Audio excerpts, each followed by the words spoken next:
All right, welcome to the September meeting of the Combined Heritage Wilmot and Castle Kilbride Advisory Committee. This is the first meeting of this group, so before we get into the formal agenda, we're going to complete some initial training for the committee. We're going to elect a chair for the committee, and then we'll go into the regular agenda at that point with the appointed chair taking the role of going through the agenda at that point. Before we get to that point, though, as there are new members on this committee that may not know each other, we'll start on my left. If you can just introduce yourself, your name, and we'll go around the horseshoe here before Mr. Bunn goes through the committee training.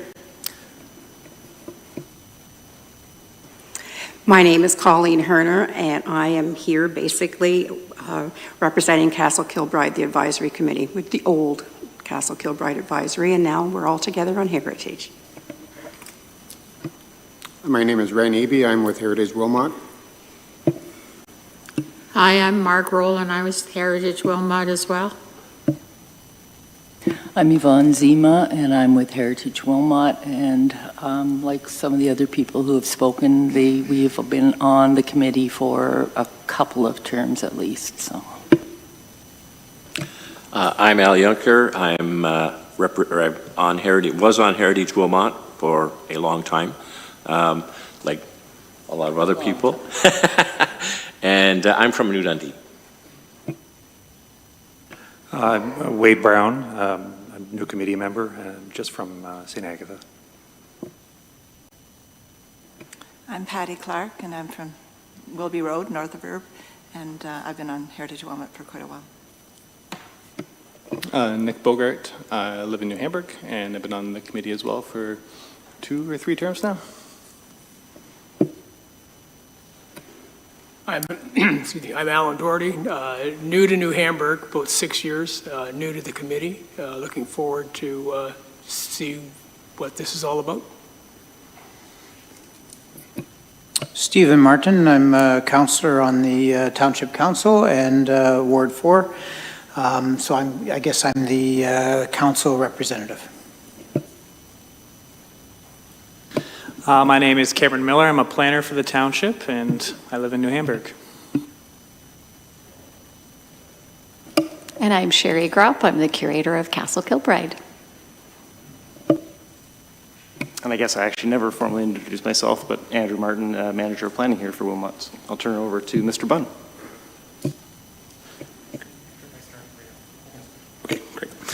So hello, committee. My name is Jeff Bunn, and I am the interim director of corporate services and the manager of legislative services and municipal clerk for the Township of Wilmot. I just want to say thank you first off for having me this evening and giving me this opportunity to speak to you tonight and give you a high-level training about our committees and our advisory committees in particular, and speak a little bit to our procedures to help you out for your future on this committee. I just want to say I understand that many of you are returning, which is great. It's great to see you again. I've seen lots of familiar faces that I've seen around the office before. So if we haven't met, hopefully we get a chance to chat at some point, but I'll jump right into our presentation now. So on the screen, you'll see our agenda for this evening's meeting.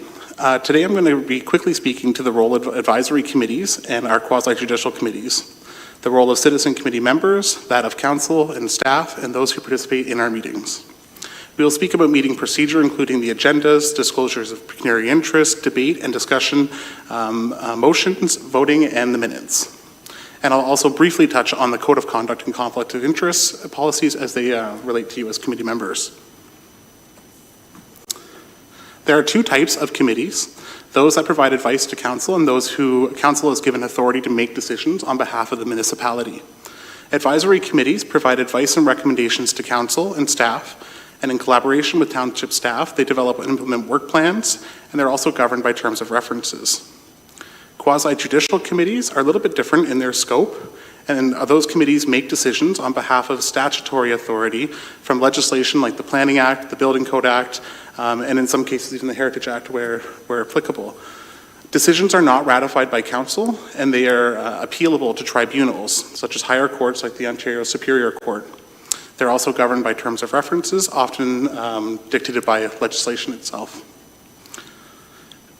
As a refresher, your terms of reference lays out your committee's purpose and scope, the composition and reporting structure, quorum requirements, and the responsibilities of advisory committee members.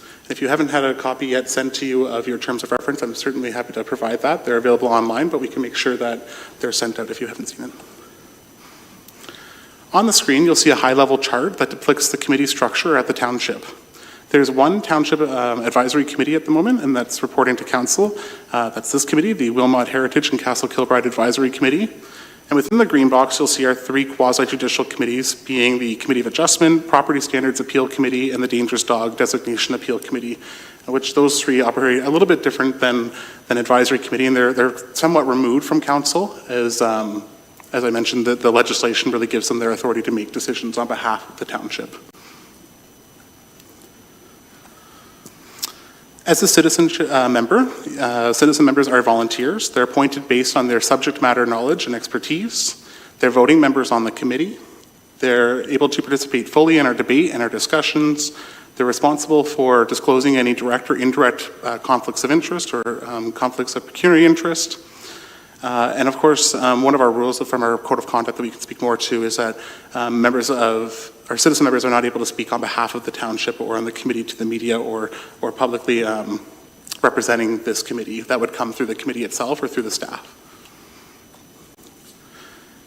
In terms of the council representatives, they're elected members of council, as Councillor Martin has alluded to. They are appointed by council and they're also voting members. They cannot be the chair or the vice chair, so that must be a citizen member. They are here to participate fully in the debate and discussion. They also are expected to disclose any direct or indirect pecuniary interest. And of course, they're a central link between the advisory committee and council, so they can relay information back to council, or if council is looking for information, it's nice to have a member that's sitting on both bodies. With respect to your staff liaison and your committee administrator, they are Wilmot employees. They're subject matter experts, and they're here to help present reports and recommendations and answer questions on the subject matter at hand. They're also a resource to the committee. They're a non-voting participant, and they are responsible for preparing the agendas and minutes. And I think you prepare the minutes as well for this committee, that's right. With respect to agendas, all of our meetings must follow legislative requirements under the Municipal Act of 2001 and the procedural bylaw. Agendas provide notice to the public, which is a legislative requirement, and it really advises those in our community of what this committee is discussing and lets them know the time, date, and location of those meetings. Agendas are set about 1 week prior to the meeting date. They're publicly available on our township's website, and they're circulated electronically. These agendas include all the items under consideration, such as reports relating to the business of this meeting. Committees are a great source for debate and discussion on a number of items and issues facing municipalities. What is really important is that every member of the committee has an equal opportunity to speak and take part in the discussion, regardless if they agree or disagree with the majority opinion. I would encourage all committee members to be patient and respectful and to work with your chair and your vice chair to create a system that ensures everyone has an opportunity to take part in those discussions. The chair will determine the speaking queue and to their best ability reflect the order of which people have requested to speak. Oops. Getting into a little bit more of the procedural stuff here. A recommendation, I wanted to walk through what a motion is and what a recommendation is. So a recommendation is a term that you may hear, and it is what is contained in a staff report, while a motion is made by a member of the committee. A motion is the formal way that the committee speaks. Generally, from an advisory committee, the motion is asking council to take a certain action, for instance. The proposed action may be of a substantial meaning the backed up with research and fact, or it may express a certain view or direction that particular investigation should be conducted and the findings reported back to council for further action. Motions require a mover and a seconder. They must be written in the positive, and they must be related to the subject matter at hand. And that's really important, the last piece there being on the subject matter at hand, because, again, going back to our notice, when we send out an agenda to the public and we've notified the public of a meeting that's taking place, they're going to look at what's on the agenda itself and see that business. So introducing topics that aren't on the agenda doesn't allow the public an opportunity to understand what's going to be discussed, and we want to make sure they have that opportunity. With respect to voting, Every member has one vote and is required to vote. Voting can be done by a show of hands, and we usually leave that to the chair to figure out what works best for the committee in terms of representing the votes, but generally it's a show of hands. Motions will fail on a tie vote, so if there's a tie vote, that will fail. Chairs and all members have a right to vote, and a refusal to vote would be a vote in the negative. So if you choose not to vote on an item, it would be voted as a vote against the motion at hand. The chair will be responsible for announcing the results of all those votes that take place at these meetings. With respect to minutes, minutes are a legislative requirement also under the Municipal Act. Minutes will not quote verbatim, word for word, the discussion, but will highlight the essence of the discussion and the decisions of the advisory committee, and will be parliamentary in style, meaning they'll be recorded without note or comment. You should receive the meeting from the previous, the minutes from the previous meeting prior to the start of the meeting that you're attending. We understand that sometimes we do have members or participants that would like to have certain things written into the minutes, and I just want to make sure it's clear that sometimes that's not always possible to have them captured. So the staff liaison and the committee administrator will work with their best discretion to make sure that the minutes reflect the conversation that took place, but not highlighting perhaps specific comments. So that's just an important piece, and that's a piece out of the Municipal Act. The Municipal Act does say that minutes will be without note or comment. Minutes of the meeting must be recorded per the procedural bylaw in the Municipal Act, and they should include the date, the time, and the members present, as well as if the meeting was held in person or if it was electronic. The meeting minutes will also be posted onto the Township's website. There's just a few points that I'd like to highlight in terms of our priorities for all of our meetings. One, we want to hold meetings that are open and accessible to members of the public and to the committee. That includes accommodating individuals who may have a hard time participating in the meeting for whatever reason. Two, ensuring that meetings are transparent, including the posting of agendas on time on the Township's website and providing an opportunity for people to participate. And three, being accountable by making the public being accountable by making public and posting the minutes of your meeting online and reporting to council where applicable. We can achieve these priorities by clearly communicating or even over-communicating to set a reasonable expectation of what people can expect when trying to participate in our processes. All municipalities are required to have a code of conduct as mandated by the Municipal Act. The Code of Conduct establishes a common basis for accountable conduct. These standards are designed to provide a reference guide and to supplement legislative parameters within that municipal committee members must operate. The Township of Wilmot's Code of Conduct has been approved by Council and is a general standard that augments the provincial laws, municipal policies, and the bylaws that govern committee members and their conduct. A copy of the Code of Conduct can be provided to you following this meeting, and if you do have a chance to take a quick glance through it and you have any questions, you can certainly reach out to the clerk's office, and we're going to be more than happy to help you, or even to reach out to Andrew and he'll direct you to the appropriate staff to speak with. Just at a high level, the Code of Conduct speaks to a wide span of topics that you may encounter as a committee member.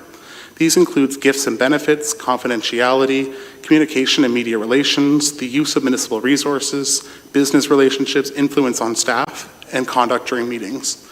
Though as you can see on the screen, this is not a very extensive list that I'm giving you right now. There's quite a lot of boxes up there, so taking a chance to read through the Code of Conduct would be very helpful for you. Conflict of interests are governed by the Municipal Conflict of Interest Act. As stated in our Code of Conduct, it is the responsibility of the individual member of local boards to ensure that they are aware and trained in the application of the Municipal Conflict of Interest Act. The onus is on the member to identify a conflict of interest, and that he or she shall take an appropriate action to disclose, identify the existence of a conflict in favor of his or her public duty. It is the legislative responsibility, again, as an individual member, to declare direct or indirect conflict of interest. And just on that note, what do you do if you do feel like you have a conflict of interest, or you have questions around the Code of Conduct or any of these certain areas that I've just highlighted? You can call our Integrity Commissioner. The Township's Integrity Commissioner is Dr. Robert Williams, and he will provide expert advice on the Municipal Act and on the Conflict of Interest Act. Dr. Williams' services can be accessed by either phone or email, or any member of the committee may reach out to him at any point to seek advice. Likewise, you're also free to seek your own legal advice, which would be at your cost. So the cost for Dr. Williams will be provided by the Township. It's important to recognize here, though, that township staff cannot advise you on conflicts of interest or on code of conduct matters. You do need to receive that advice from the Integrity Commissioner or through your own solicitor. I'll also highlight that Dr. Williams will also conduct investigations into any alleged breaches of the code or in relation to Conflict of Interest Act. So that applies to council as well. It's both for committee and for council. And with that, that brings me to the end of the formal presentation. And on behalf of the township, I'd like to welcome the new members and welcome back our returning members to this committee. The township greatly values the time and the expertise you bring to the discussions that you're going to have over the next couple of years. Thank you, and I'd be happy to take any questions you may have.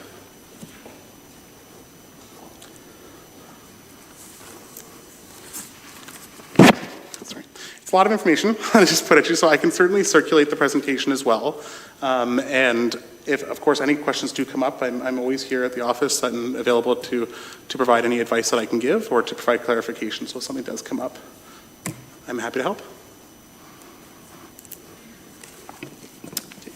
All right. Thank you, Jeff. Sorry, go ahead.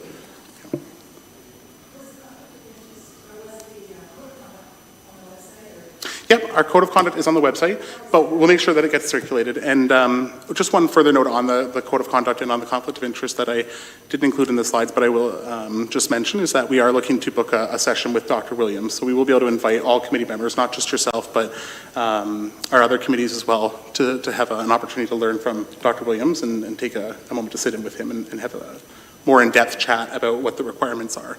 But at this point, this is just more cursory to let you know that it exists and that there is a bit of a responsibility there, and that we'll be communicating more with you in the coming months, weeks.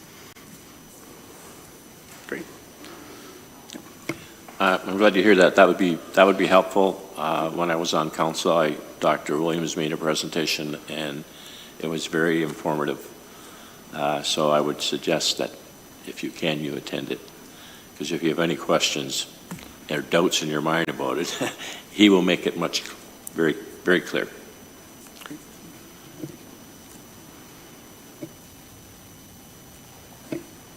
All right, thank you, Jeff. And seeing no other questions, at this time we'll look at appointing a chair for this committee. So if anyone wishes to serve in that role or wishes to nominate someone, if they can just raise their hand. I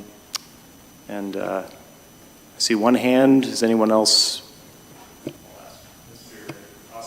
Sorry, I'll ask Mr. Junker just to... Yeah, I'd be prepared to nominate Nick Bogart for the position of chair of the committee.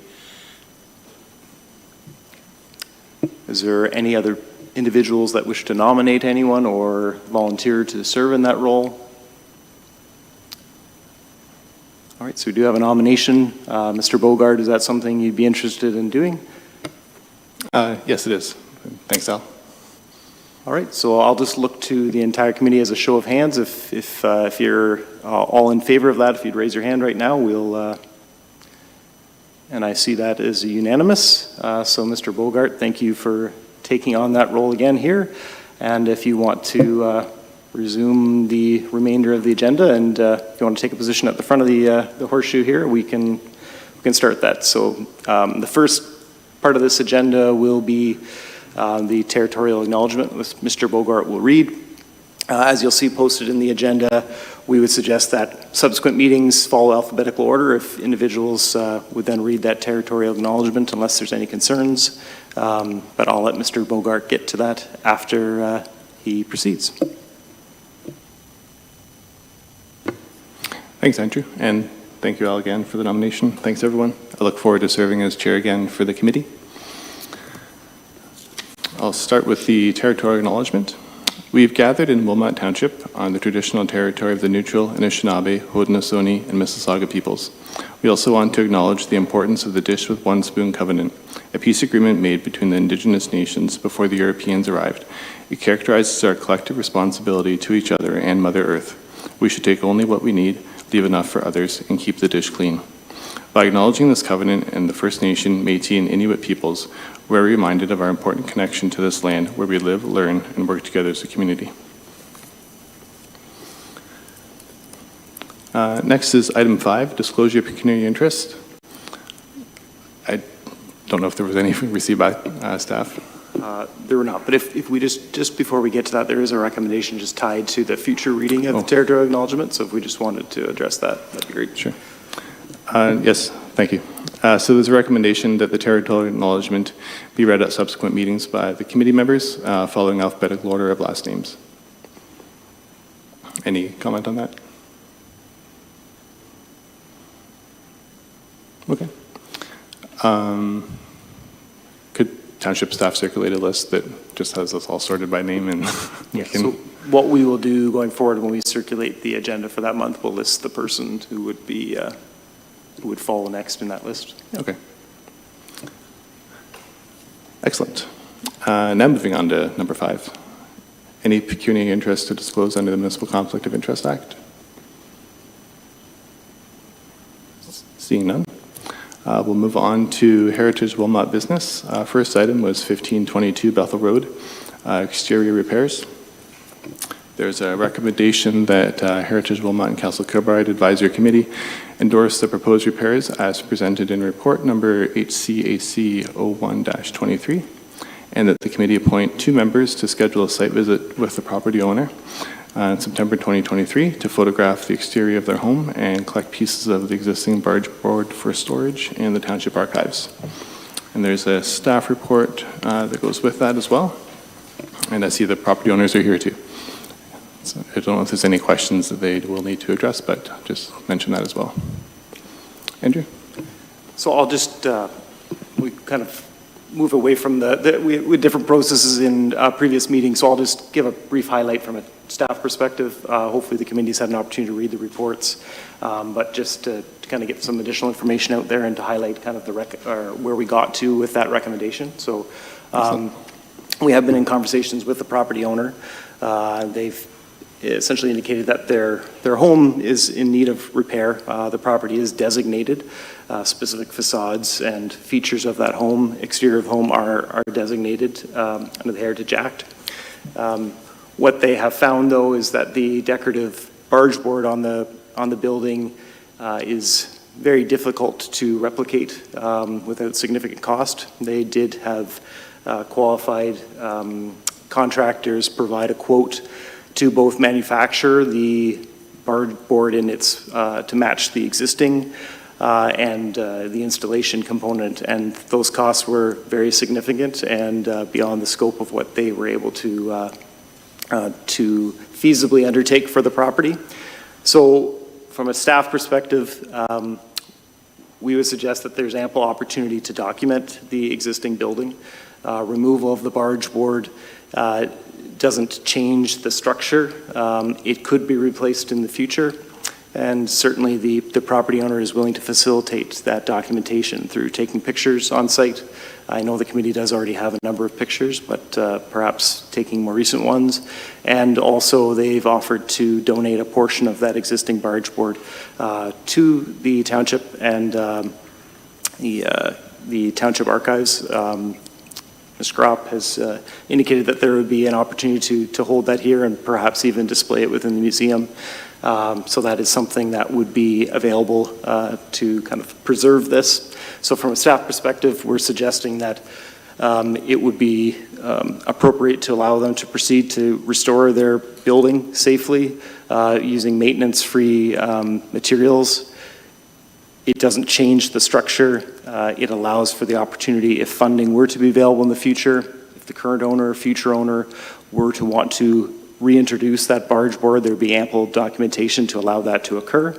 And what it does allow them to do is to basically restore the structure so it doesn't continue to degrade, water, air, that sort of thing getting into the building. And it allows them to do it financially, in a financially feasible way. So staff certainly recommend that that's an appropriate direction to take, and would open up to the committee for discussion and questions. Thank you, Andrew, for the overview. Any questions, comments, committee? Al?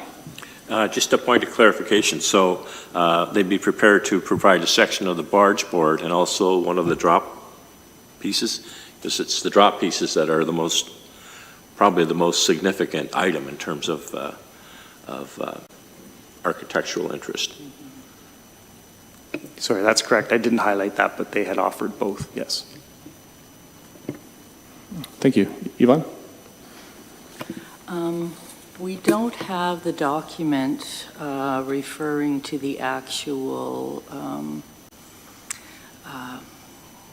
the designation. My concern is that the filigree, I'll call it filigree, I don't know how much of the actual rationale for designating this building is because of this particular beautiful decorative part of the building. And I'm just a little concerned that removing this, does this building still qualify to have the heritage designation? Because we don't actually have, this hasn't been presented as part of our information. I'm just really concerned with the removal that it really does change the look of the building. Thanks, Yvonne. Andrew? Yeah, I could speak briefly to that. So there is 5 or 6 items listed with the designation on the township's website, so that is something that's been available. We didn't go through all the specifics in the report because the nature of the items being commented are specifically about the barge board. But there were specific windows, the building materials, don't have it in front of me, but there were about 6 items and the specific facades of the building that were specifically listed, but they have been available publicly on the township's website under the designated buildings that the Heritage Committee put together some time ago.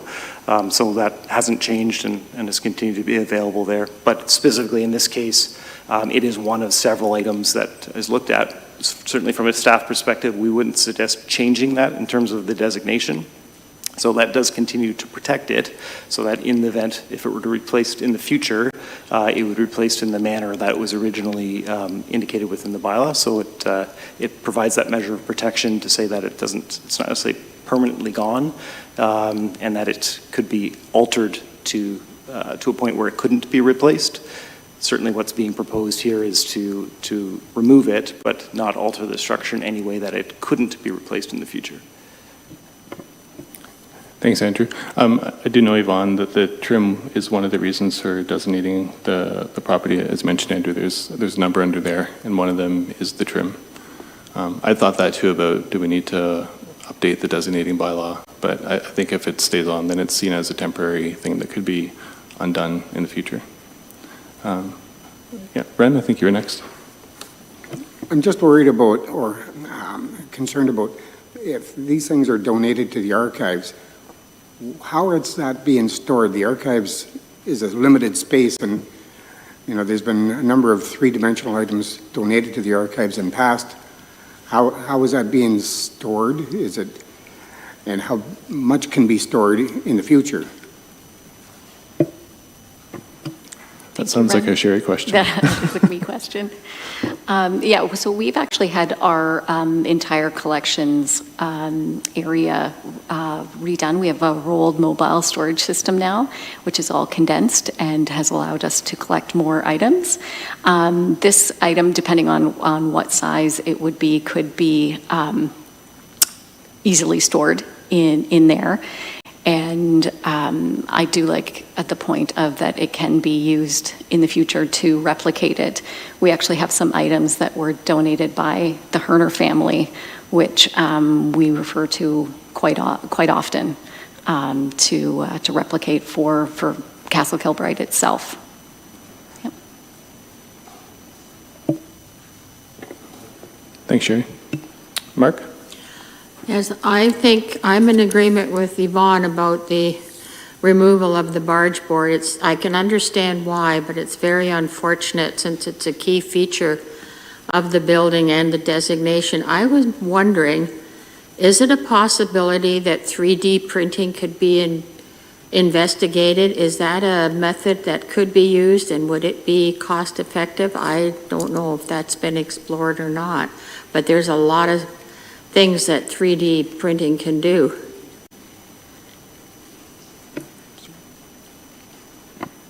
Thanks, Mark. Andrew? Are you referencing for the purposes of storing it for for future duplication, or for the purpose of preparing it to install in the building? If it's the second one, the property owner did investigate, they had several contractors looking at the ability to duplicate with different materials. So that piece was looked at, and that's where they came to the conclusion. They have provided those quotes to the township. We haven't included the specifics because those contractors requested that those numbers not become publicly available, but the numbers were substantially high. But I think what Ms. Gropp was suggesting is that having those in archives would allow for the ability to do that sort of duplication in the future if the property owner had the finances or funding was available to do that in the future. Thank you. Thanks, Andrew. Thank you, Mark. Alan? Is the 100% of the barge board need to be replaced? Is it a section? How much is bad? I mean, it might be at this time if the property owner, if you're able to provide some additional information to assist the committee. It's my understanding that there's significant sections on multiple peaks, so it requires the complete removal. Is that correct? Or if you want to come forward to provide more information. So it's on the three main gables. It's on the east gable, the south gable, and the west gable, and they're huge gables. The weather has weathered it more on the east side and south side, just because that's where the sun is the strongest. But I don't think it makes any financial sense to do one section and not, you've got to rent a lift to do anything because of the height involved. And if you would just do the east side, then you don't know if those same people will be available to do the other sides in the future. It's all showing wear, but some sides are worse than others.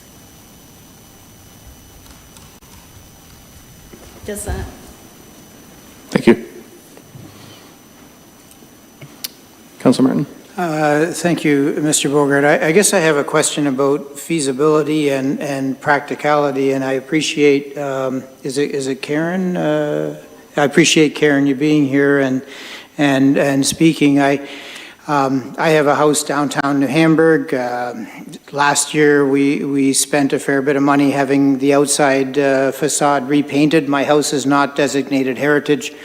I'm just trying to think, if I was in your position, what I would want to do. And so I'm just kind of curious, is it within our purview of the committee? Can we ask what the plans are if you take this down, what you plan on doing? Is that something that we can ask, or is that inappropriate? I'm not sure. I'm just learning, since I'm new to this committee, what we can ask and what we can't ask. And then of course, that's beautiful. It looks beautiful. I'm also thinking about how do you survive? How do you practically restore or keep a house in that heritage designation? And so what's practical for you? Knowing what it cost for me to just paint the wood on the outside of my house, I know it costs a lot of money. And so I'm just wondering what's practical. So I don't know, is that within our realm? Good question. I think Township staff is okay with that. We could ask questions. Karen, if you're okay to come up to the front and... Okay. I was going to, if I could, so we did provide some details in the report. So basically it would be removal and then replacement with soffit and freezeboard and fascia is what they're proposing. So in a maintenance-free material. So basically matching the existing colors. They would also be including a decorative feature in the peaks, similar to what they did within the addition that they constructed on the property on the non-designated side of the home. So essentially, it would reflect kind of similar to what they've done with their current addition. So that would allow that in the future, you could include the gingerbread or bargeboard feature in the home. So it's in terms of the cost and feasibility, I can say the numbers were very substantial.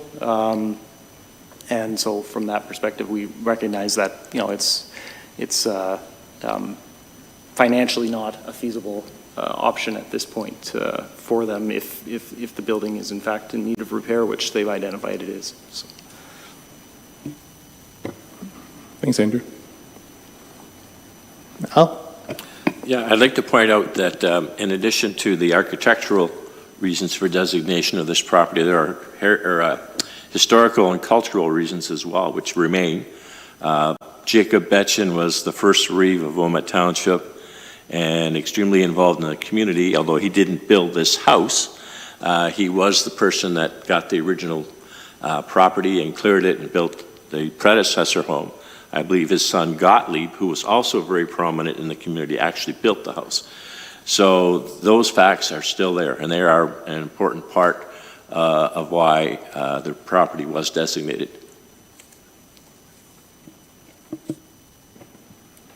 Thanks, Al. Good points.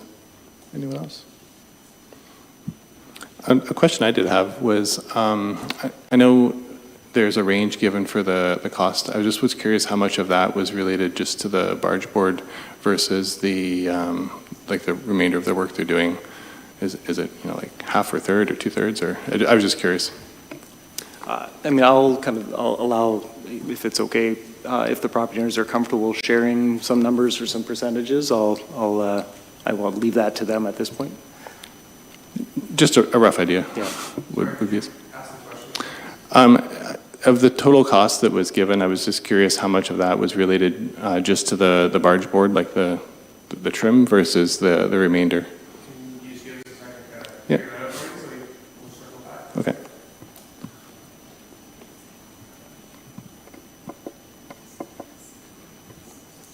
Any other committee questions or comments? Yvonne?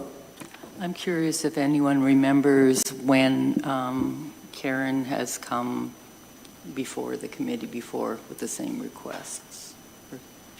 Because I believe this has been before the committee before. Does anyone remember?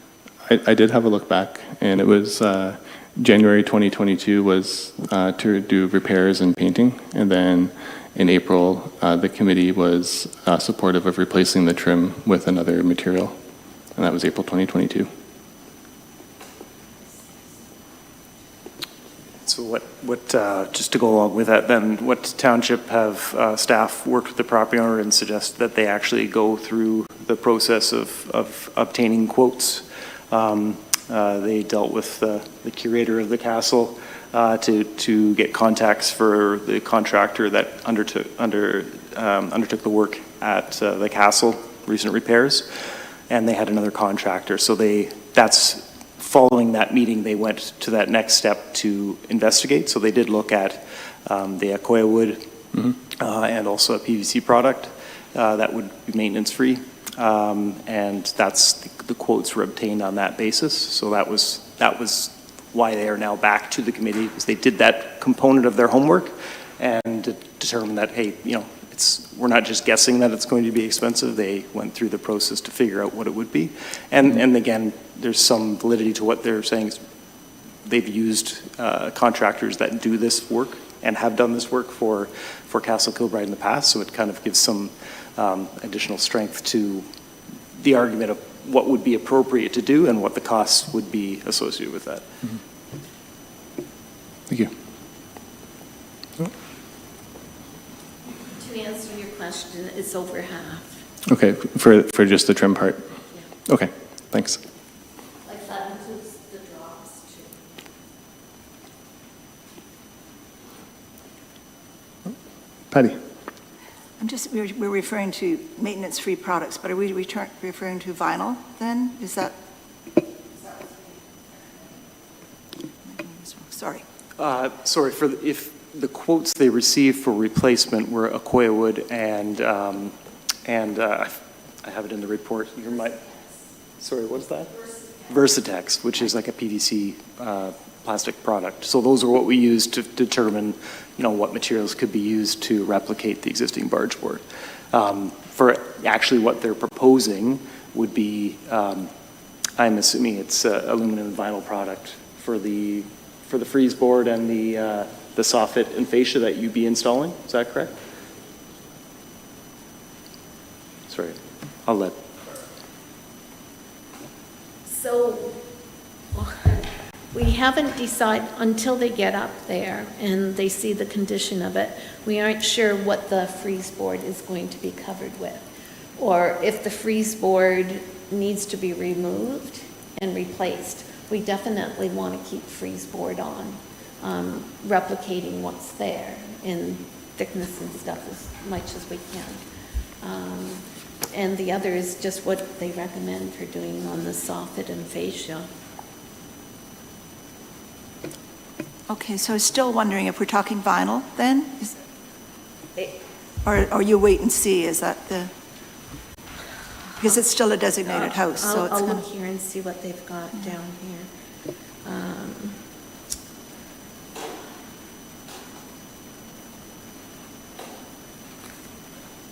I had given this to you, do you recall, Andrew? My recollection was it was traditional building materials, right? So they would be replicated in terms of design to match what they've done with the addition. So colors and components Yes. would look the same, but it would be, I think the only determining thing that hasn't been determined is the freeze board, whether it's being replaced or covered, what the case might be. But colors and design would be the same, materials would be maintenance-free. So whether it be aluminum or vinyl would be up to determination. So I think what we've suggested from a township standpoint is that it doesn't change the peaks, the actual design, the nature, the frame of the building isn't changing at all. So all those materials are can be restorable in the future. I think is what from a staff perspective we're presenting as being appropriate in this case.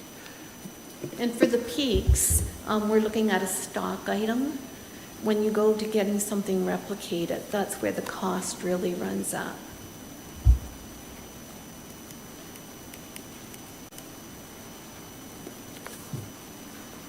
Okay. Anyone else? Okay, so there was a recommendation that went with the staff report. So we'd be looking for a motion from the committee. Al? I would move the acceptance of the recommendation. Seconder for that? I would second that. Thank you. Any final comments, questions, discussion? Al? Just one sort of overriding comment. Years ago, I remember going to a session when I was first involved with this committee, and one of the key components is when you do work that it's not permanent, and that at a future point you can do, as they're proposing, as an option, that since it's not irreversible, what they're doing, that you can at some point go back and restore what's there. And that's a key component. And I think it also is mentioned in our Heritage Conservation District report as well. So I just wanted to point that out to the committee, that it is a key mention that when you do make changes, that they're not done in a way that they cannot be reversed at a future time. Thanks, Al. I agree. I think it's important to be able to put the trim back at some point in the future if funding is available, or technology makes it feasible, as Mark said, to do something like 3D printing. I think that's a cool idea. Yvonne? I'm just checking that that's part of the motion, that it be required to be repaired, or, because this is what we're talking about now, that it can be, stored and then put back to its original look at a later date. Like, that's what we would like to see if we support this. Mm-hmm. But if we just say yes, there could just be a piece of house in the archives, and there's no indication that, costs are going to go up. In order to support this, I really want to see that, at some point, maybe there'll be some sort of a brand-new way that we can bring this back to the look it has. And I think that's really important for this particular motion. Maybe it's something that gets added to the motion that we accept the recommendation and that by the material being stored in the township archives, that allows for future replacement on the house.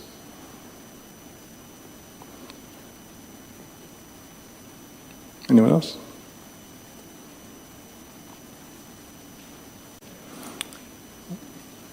Alan? When we take these pictures, where do they go? Who has access to them? Who can see them? Is it a reference to this is what it was, this is what it is now? Yeah, so we would store them in the electronic property file related to that. There would be a copy available potentially through the archives, but typically when it comes to structures and, with any demolition, our process going forward has been to document those buildings before they're demolished. So we actually would keep those pictures in the electronic property file. So every property in the township has an assessment roll number. We have an electronic file that documents, building permits, other applications and things that are tied to that. And within that, those pictures would be stored. So that's where they would be from a municipal standpoint. Certainly the website, pictures this building in terms of its designation, so that picture would remain there. Nothing would be unchanged. And then the nature that the bylaw is still in place would still document that as an important piece of that building. So going forward, by not updating the heritage bylaw, it's still recognized that that's a designated component of it. So if it provides that opportunity for it to be restored and kind of consistent with the current designation. Thank you. So I have no idea where the archive is, but so there's nothing in the archive that associates a picture with this piece of material. Do you want to comment? We actually have a database that is called Past Perfect, and so when an object or a photograph is donated to us, it gets assigned a specific number, which indicates the year it came in. There's a second number, who the donor is. So like, for instance, if Al's donated stuff, he always has a specific number every time it comes in. And then in the database, we can include as much extra media and material to go along with it to link it up to other objects and items and photographs. Thanks, Sherry. Wade, I think I saw your hand up too.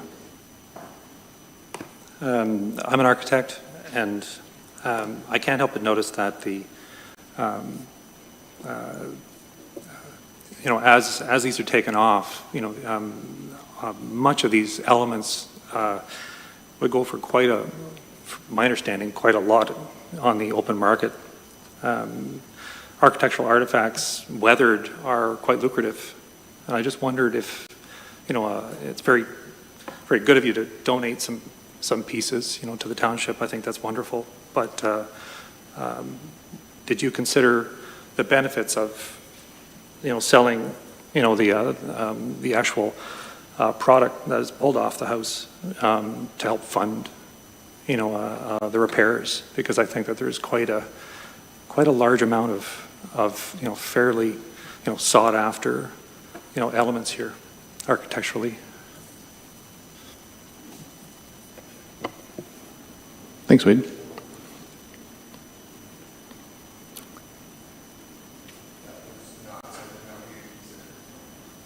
Okay. I deal with a little bit of replanting here myself, and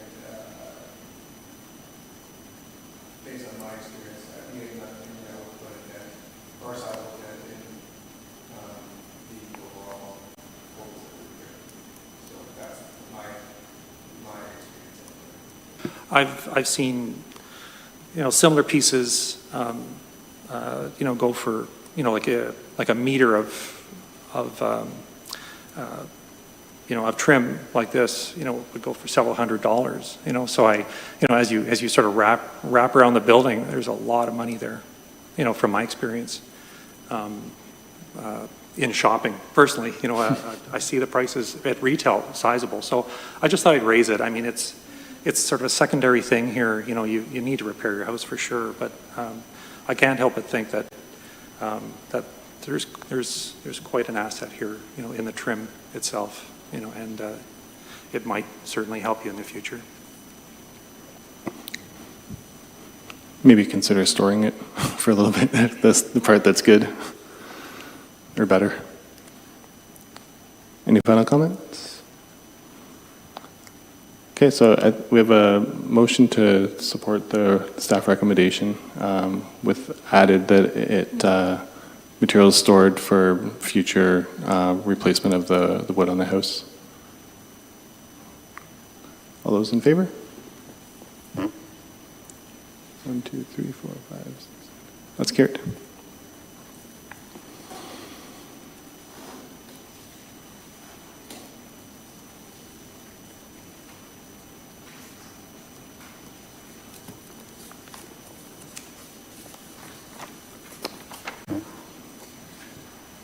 Sorry, township staff, do we need to ask who opposed and carried, or if there's enough to carry it, that's fine? That's right. Okay. Well, thank you to the property owner as well for being here to answer questions. It's helpful.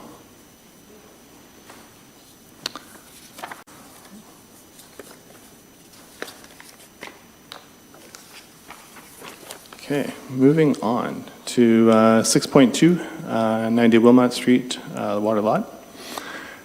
Final plans. So there's recommendation that Heritage Wilmot and Castle Kilbride Advisory Committee endorse the proposed building materials as presented in report HCAC 02-23. Andrew, do you want to speak to this item?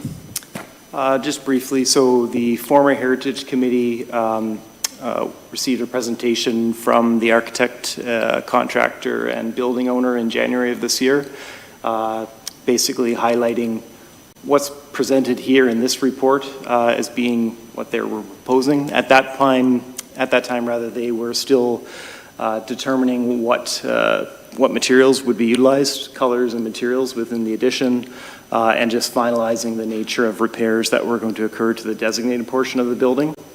That at that time, it was highlighted on the plans and identified that the non-designated portion of the building was to be demolished to accommodate the addition. The renderings that are included within this report, other than their color, are the same as the information that was presented to the committee in January. So on that basis, they've proceeded to finalize building plans. They're nearing the point of building permit issuance. They've gone through the site plan approval process, obtained GRCA approval, and so essentially they're prepared to start construction, and they've identified the building materials that they're proposing. So there was some discussion whether it be brick or stone and color at the January meeting. So the proposed addition would be, and stucco. The stucco piece has not changed.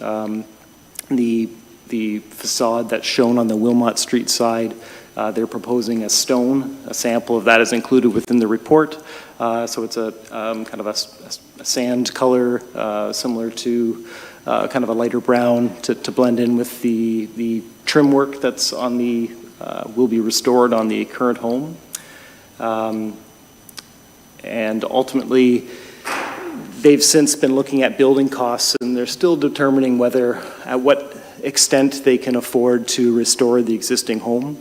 So their plan is to proceed with the addition through the fall and winter months and work through what they, kind of what those costs are, and then determine kind of how soon they can proceed with the renovations to the existing home. They still want to do that. Their plan is to remove the current paint and restore the brick to its previous original condition.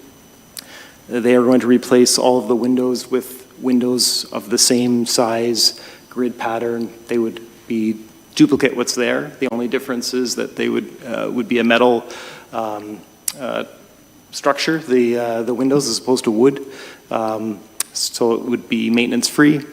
But they are talking about the latching mechanism on the window being the same as what it is right now. So when you look through the window, it's the same as what presently exists today. So essentially, the structure would remain entirely the same. The roof would be replaced with shingles of the same color that are there right now. There was some discussion about the arched roof over the front doorway, and they've indicated that at this point they'll retain it, but it would be covered with the same material as the rest of the roof. I think at the time they were talking about copper, but that has been presented as cost prohibitive. And then the front door of the building right now is a non-period door that was replaced at some point.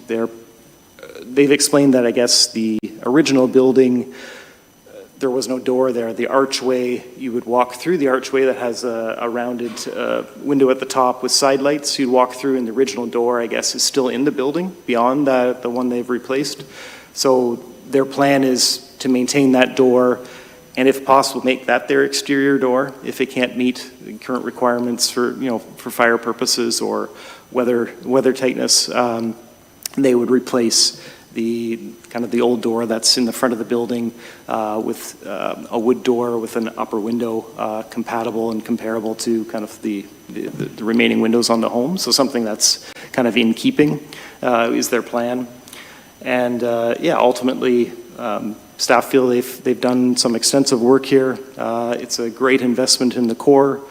Certainly, they're proposing a building that's complementary to the designated home. And staff certainly hoping that the committee agrees with with what's being presented by the property owners within this report. Unfortunately, they weren't able to attend. I did confirm, the accuracy of the information that was included here. And I should be able to answer any questions, hopefully, that may come up in their absence. Thank you, Andrew, for that overview. Any questions, comments from the committee? Alan?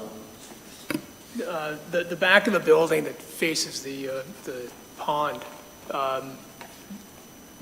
for flooding, because it does go up quite a bit there. How elevated is it above the pond, and can that help with some of the water direction from downtown if we do have flooding? So they have gone through an approval process with the GRCA and through site plan approval looked at kind of their existing grading. Really, they're not proposing to change anything. It's reflecting existing grades. So, and that was one of the requirements actually of the GRCA to kind of, without, not doing any extensive changes to that. So the building itself meets all of the safe access regulations from the GRCA. I don't have the specific numbers in mind, but the grading around the property is just matching. So the building is there, but the grades that exist behind the building towards the river aren't changing through this process. And they did a number of kind of updates and kind of back and forth discussions with the GRCA to come up with the kind of the final plan prior to getting their acceptance. So to say whether it would change it, ultimately I think the idea is it's not going to change anything from as it exists today, so it's not going to benefit or detriment the existing flooding conditions. Thanks, Andrew. Is it fair to say that they're above the flood line for the river anyway? I guess they would have to be. So there's a special policy area in New Hamburg that deals with floodway and flood fringe, and there's different provisions for commercial and residential and safe access regulations. So the entirety of the building, no, is not above, but they have safe access from the residential units out to Wilmot Street that meets the requirements of that SPA with the Grand River Conservation Authority. So no, there's portions of the property that are within the floodplain or flood. I'm going to say it wrong, whether it's the floodway or flood fringe, but ultimately there are portions of the property that are impacted by flooding, but it meets. There's different standards for commercial and residential, and all of the standards are met in this development to meet the requirements of the SPA with the Grand River Conservation Authority. Okay, thank you. Patty, you had your hand up. Yeah.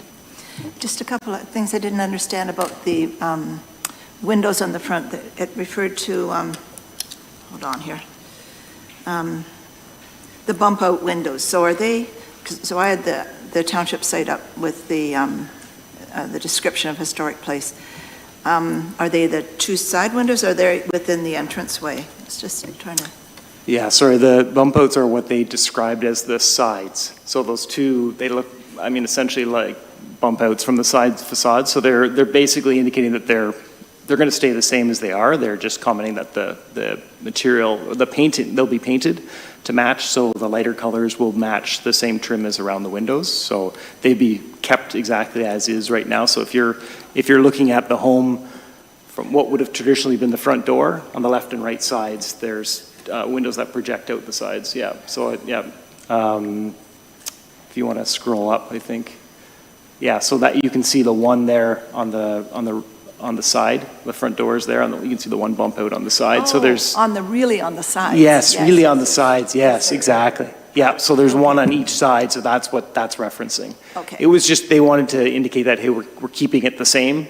We're just basically going to paint it.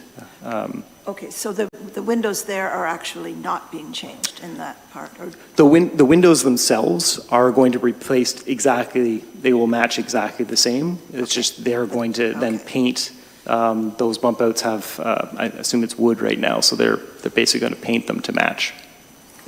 Okay, and the second part of that, above the door, we were talking about whether that door would be, I'm assuming that door would be replaced.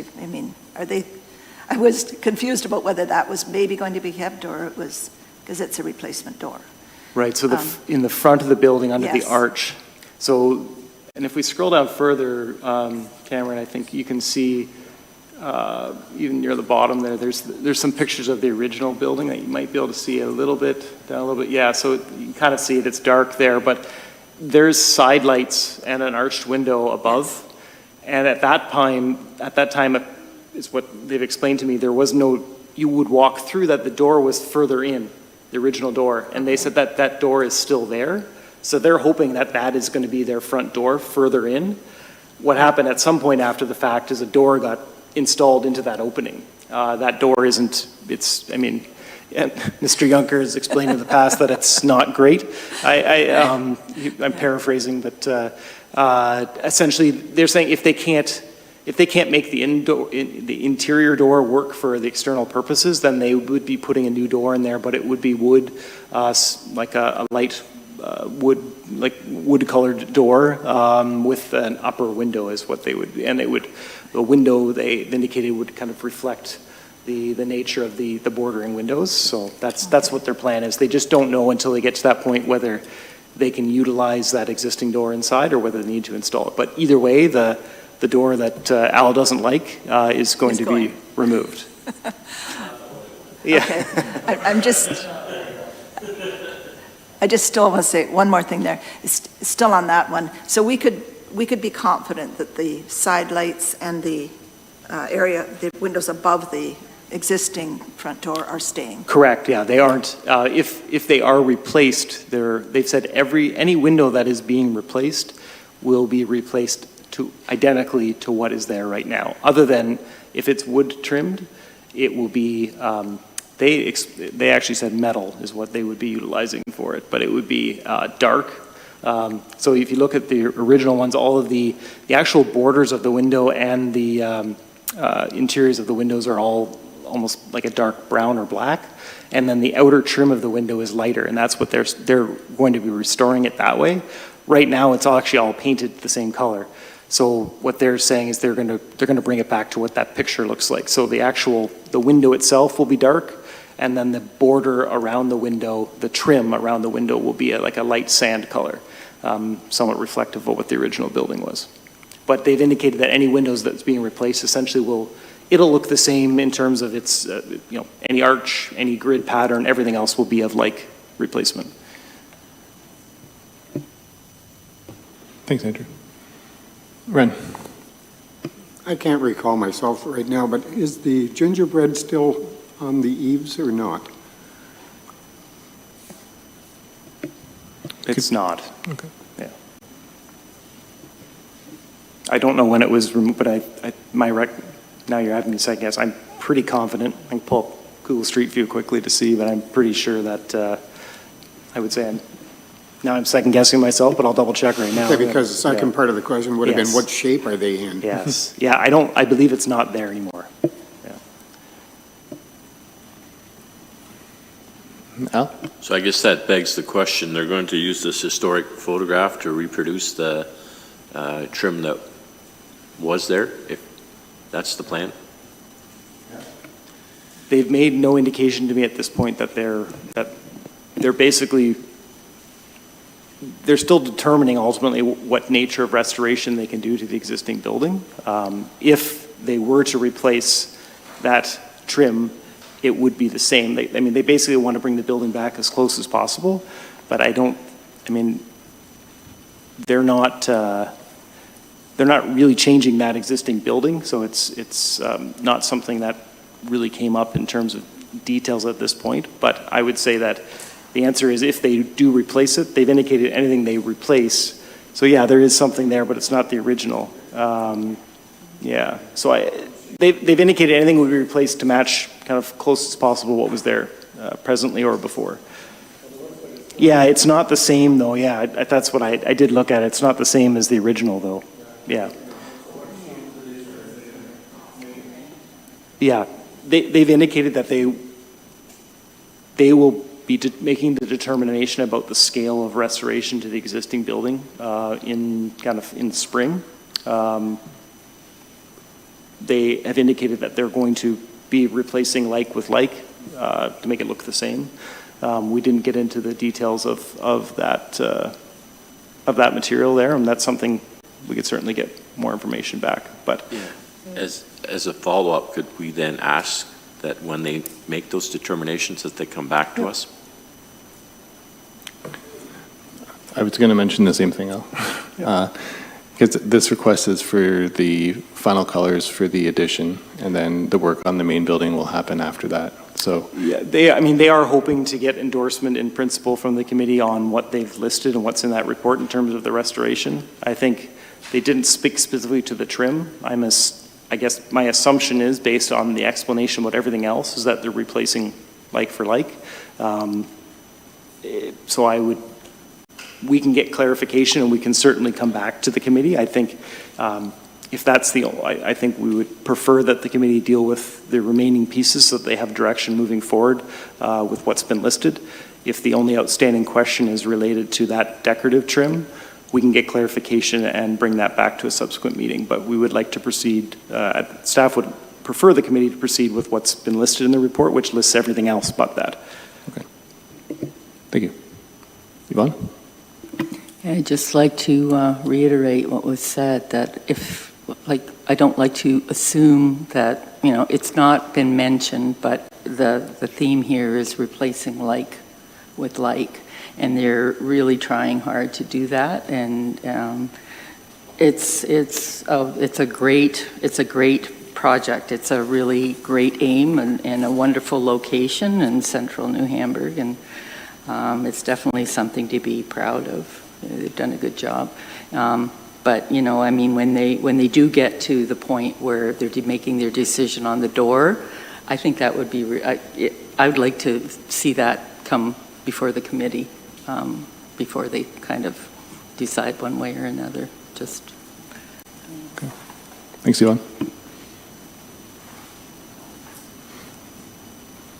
I was going to mention, I know at the last meeting, they were talking about removing the paint on the building, and there was talk of doing test patches to see what method they would decide to go with.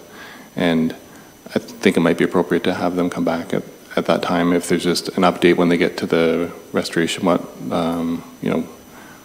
method they decided would work the best. And then maybe if that's the time where, if the door decision can be made at that time too. Yeah, if I could suggest then with that recommendation that we just add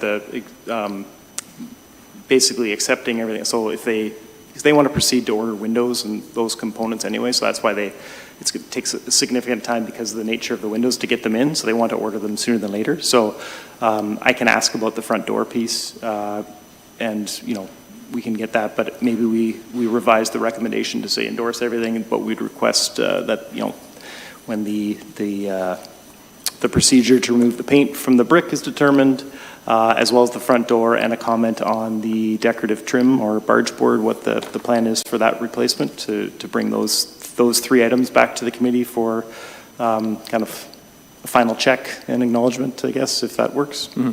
Okay. Okay. Any other comments? Yvonne? No.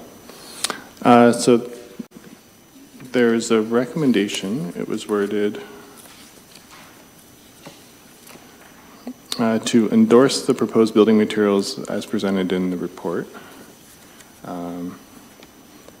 So maybe we add to that recommendation that the applicant comes back when they've made a decision on the door and the brick restoration, and then the trim around the outside. Okay. So we were looking for a motion from the committee.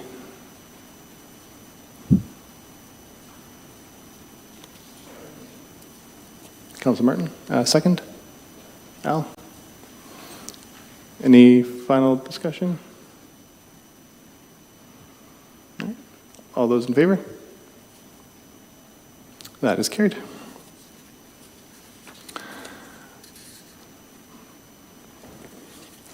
I agree, Yvonne. I think this will be a great project. I'm excited to see it take shape.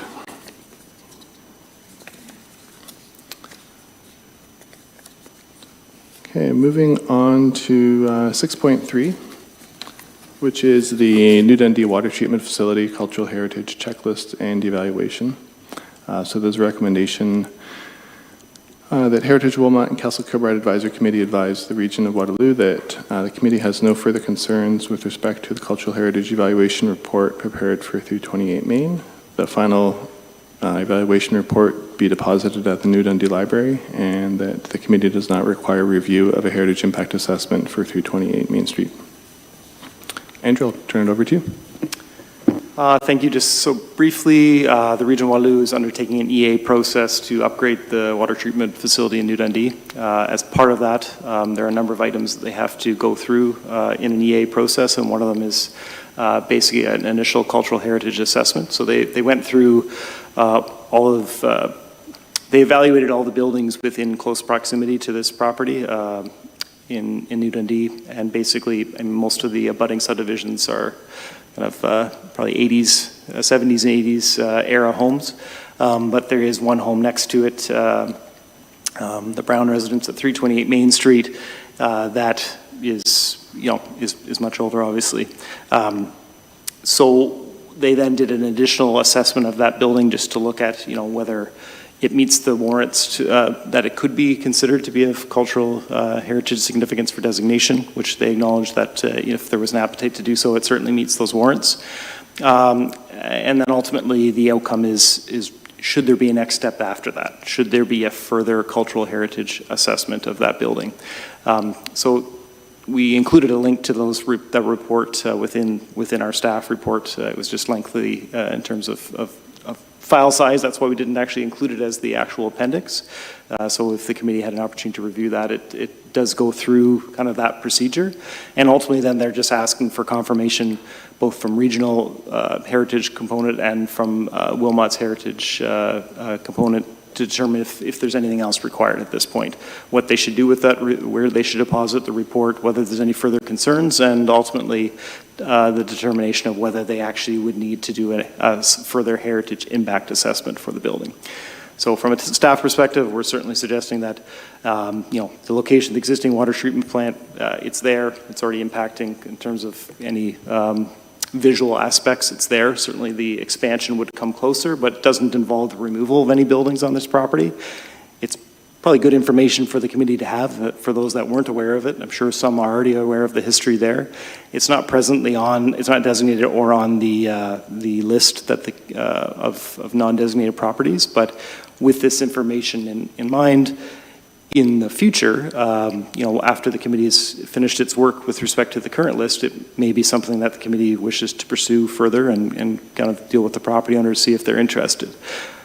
Having said that, to do a further assessment and a detailed cultural heritage impact specific to that building when it's not designated, not on a list, and really the water treatment plant doesn't it doesn't involve the demolition of any of those buildings. It's not going to change anything. Staff are certainly suggesting that they've done ample analysis and study at this point, and it would make sense to allow them to proceed with the finalizing the work to repair, expand the Unity water treatment facility. And so the recommendation includes those kind of three segments there to say that the committee accepts what's been prepared. They would store those documents at the library. Staff suggests that's probably the most appropriate location given where it is. Maybe it isn't. Maybe you have differing opinions on that. That's fine. We can have that discussion, but ultimately they were looking for a recommendation from the committee as to where the material that's been provided should be stored. Certainly it's kept already at the township, but I think they had suggested a library being one of the locations. And then ultimately the final piece is that no further assessments requested by the committee. Thanks, Andrew. I'll open it up to questions from the committee. Yvonne. Just a comment about the fact that this isn't on our non-designated list. There are many, many buildings that we would love to have put on the non-designated list, but we didn't have time. And this could very well have been one of them. So since we don't have a non-designated list, I guess we can just park this as sort of, if we figure out what we're going to do with these buildings that come our way, because we don't have anything that is really formally recognized where we can park buildings such as this. Because, and this is something that, it may be veering off topic, but it is on topic, because what do we do with a building like this that it's in writing saying that it meets the warrants for heritage designation under Part 4, okay? We haven't actually done anything with it. We don't have a document like the non-designated list that we're actually allowed to officially have. Maybe this is something that we can think about as committee members, and staff can perhaps come up with suggestions, because I don't want something like this to be lost. Just the comments that are being made about it, regardless of what happens in this situation. It's an example of a building that has come forward, right? The other part of it, as a retired employee of the Region of Waterloo Library, if you want to donate the material to the library, send it to library headquarters, because it will have to be cataloged. It won't just go into a library branch. And the other part of it is the Region of Waterloo Library is part of the Region of Waterloo. So you can approach the region to get the material, and whether, like, the amount of there's one cataloger. You don't even need to know about this. Anyway, don't send it to New Dundee. Send it to library headquarters. I can give you the information later. Yeah, and just to clarify on that, then, we'll obviously recognize this is being communicated back to the Region of Waterloo, so they would, we get the wording, if it makes sense, to just say, to refer that recommendation to say to provide it to Regional Library headquarters for depositing in the appropriate location. With respect to the list piece, I think we'll get to that in a subsequent report, just dealing with that non-designated list. But I think we have had that discussion in the past, that there's nothing preventing us from. It just wouldn't have any legal basis, but we can provide whatever list we want, and to have it for information purposes. So certainly, I think that would be. We'll touch on this in a subsequent report a bit when we deal with the actual list, but we could certainly park this there along with any buildings that ultimately, when that January 2025 timeframe kicks in, when those properties are removed from the list, those items can get shifted or can be maintained in a current list. They just don't have that legislated piece tied to it. But there is an opportunity then, if the committee wishes to proceed and they have some communication from property owners that they're interested, they can get moved on to the list. It's just that they have a limited time where they can stay there, right? The 2 years, I believe it is. Mm-hmm. So we can, it's not that list doesn't exist anymore, it's just it has a 2-year window of time. So anyway, we can get into that a little bit more, but your comments are certainly noted. Thanks. Councilor Martin. My question is to you, Yvonne. Are you talking about the house in the barn at 328 Main Street, or are you talking about something else? The house that is referred to at 328 Main, which says the property meets the warrants for heritage designation under Part 4 of the Ontario Heritage Act. Yes, Alan. I'm not familiar where this is. Can you bring it up on Google Earth and kind of an overview and looking down on it? Thank you.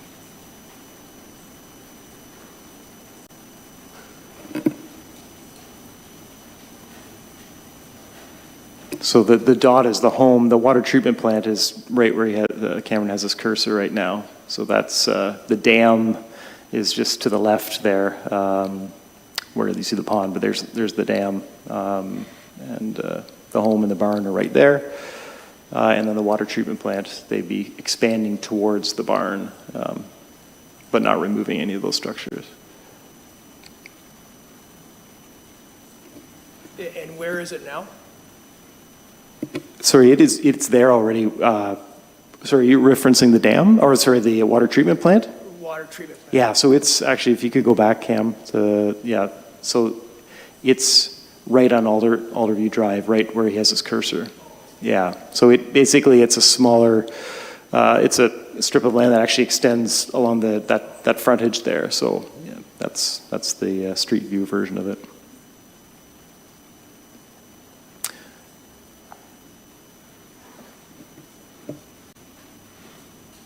Al. Just a bit of information, since I'm familiar with this property, and I would agree with their assessment that probably, like a lot of buildings in Wilmot Township that are on our inventory, it would qualify for designation. But this building was built by John Miller as his home, and John Miller and Frederick Miller were the founders of New Dundee. Frederick Miller built the house that I live in. John Miller built this house. It's the oldest structure in New Dundee. It's had a lot of alterations. It doesn't look, somewhere underneath all that is the house. But it also, not only did it serve as John Miller's home, there was a store there, and there is some thought that it may have also served as an early school. So it was quite significant building to the community. And it's at a very interesting location because it's up on a hill beside the dam. And I think that's why he chose that spot, because there's the house there directly across the street from it. The Alder Creek enters, the mill pond is, as you can see it there in the background. And Miller actually built a sawmill on that creek before the grist mill built. So they are the ones that created the pond and everything. So they were definitely the founders of the community. So it definitely has cultural and historical interest, just so as a point of information. Yeah, it's known now as the Brown House because the Browns have lived in there for quite some time. I don't know who they bought it from, but yeah, the Browns still live there today. Thanks, Al. Anyone else? All right, so the recommendation that went with the report. Could I have a motion from the committee?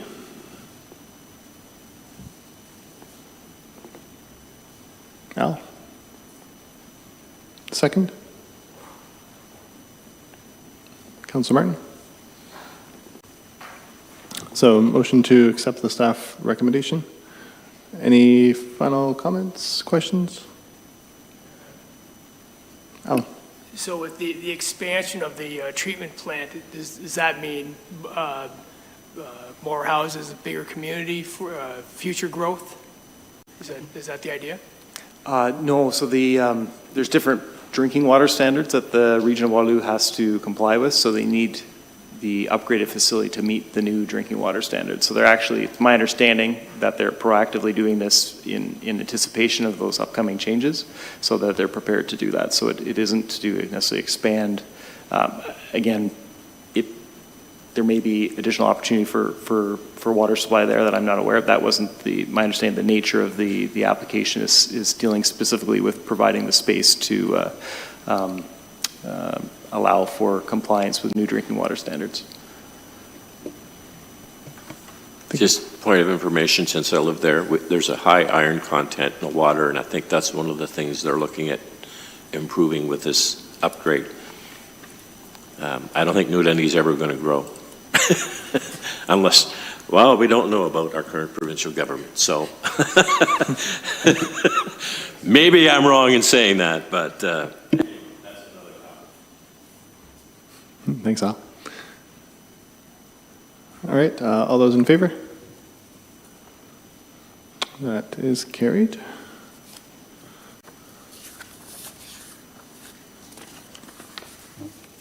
Next item is item 6.4, Bridge Commemorative Plaques.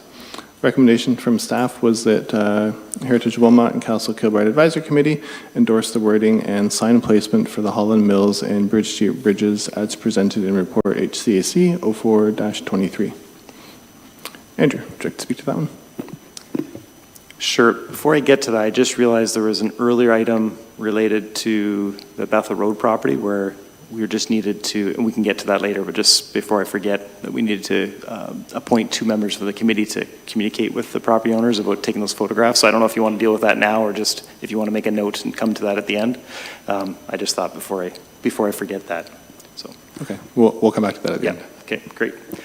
While it was on my mind, I wanted to remind of that. So the report here provides the what is proposed to be the wording for commemorative signs that would be installed in the locations of former bridges that have been removed on both Bridge Street and Holland Mills Road.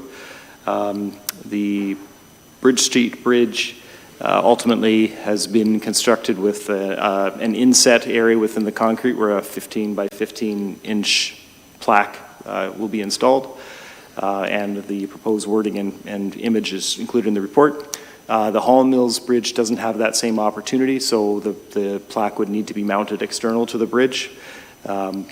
There's the pins from the original bridge are still something that the township has. There's a picture of kind of their condition right now, and one idea was that perhaps they could somehow be utilized in constructing a mount for a plaque by Holland Mills Bridge to kind of reflect the previous structure there. If there's an opportunity to reuse those materials, that's something that might be an option. Or it would need to be mounted on a post or a large rock or something to that nature. It can't be installed on the bridge itself. But essentially what staff are looking for at this point is just a kind of agreement that the wording that was prepared for our infrastructure services department, the engineering division, consultants had prepared this wording. And then ultimately to decide whether the committee would like to comment on the Holland Mills location, whether it would make sense to potentially utilize those pieces that are remaining from the Holland Mills bridge to somehow alter it to allow for mounting of that commemorative plaque. Thanks, Andrew. Yvonne. In May of 2021, we had a meeting and we discussed the Holland Mills Bridge plaque. I'm a little concerned because I was actually one of the people who was working on creating the bridge plaque and the wording for the bridge plaque. Tracy Locke did the initial work. I edited. Al provided research as well for Holland Mills. I believe as a community, I think that was some of what you were contributing. Anyway, in May, I've got the minutes say that township staff are working to finalize plans for the historic plaque commemorative feature for the bridge so that it can be installed. Tracy will email the latest version of the plaque to the committee for review. Members are asked to provide any comments and suggestions. So the thing is, we were actually at a point where this was going to be approved, and I recall the proposal was to the Hartman Bridge is a regional bridge, and Tracy had suggested, and the committee had supported that suggestion that we use that as a prototype. And have consistent signs for the truss bridges. And since the Hartman Bridge already had a very functional and presentable signage created, that we use that as the prototype, so there's consistency for the bridges. And the design also included those 4 spikes as part of the sign. So I am quite concerned that when I found this in the agenda, and I know no one asked me, and I was directly involved. Tracy and I did site visits. We did the work. That was part of me being a volunteer for this committee. And we were actually at a point in May of 2021 that we were going to be using the design and the wording that had been proposed. So I would like the committee to kind of go back and reflect on what we have done up until now, and that this is two years ago.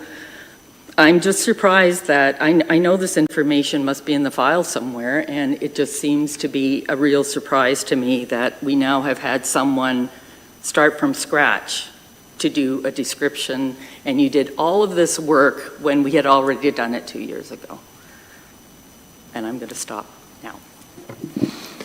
Thanks, Yvonne. Yeah, I remember there was a concept done for the sign, and I think Tracy was trying to get it manufactured, and I know there was some... She had someone company in Stratford that she already had lined up, yeah. And then I think because of their workload or something, that never happened. But yeah, I don't know where it was left from there. So I know, Andrew, do you know if the previous work was reviewed putting this together? Or? So what's here was brought to our department by our engineering division.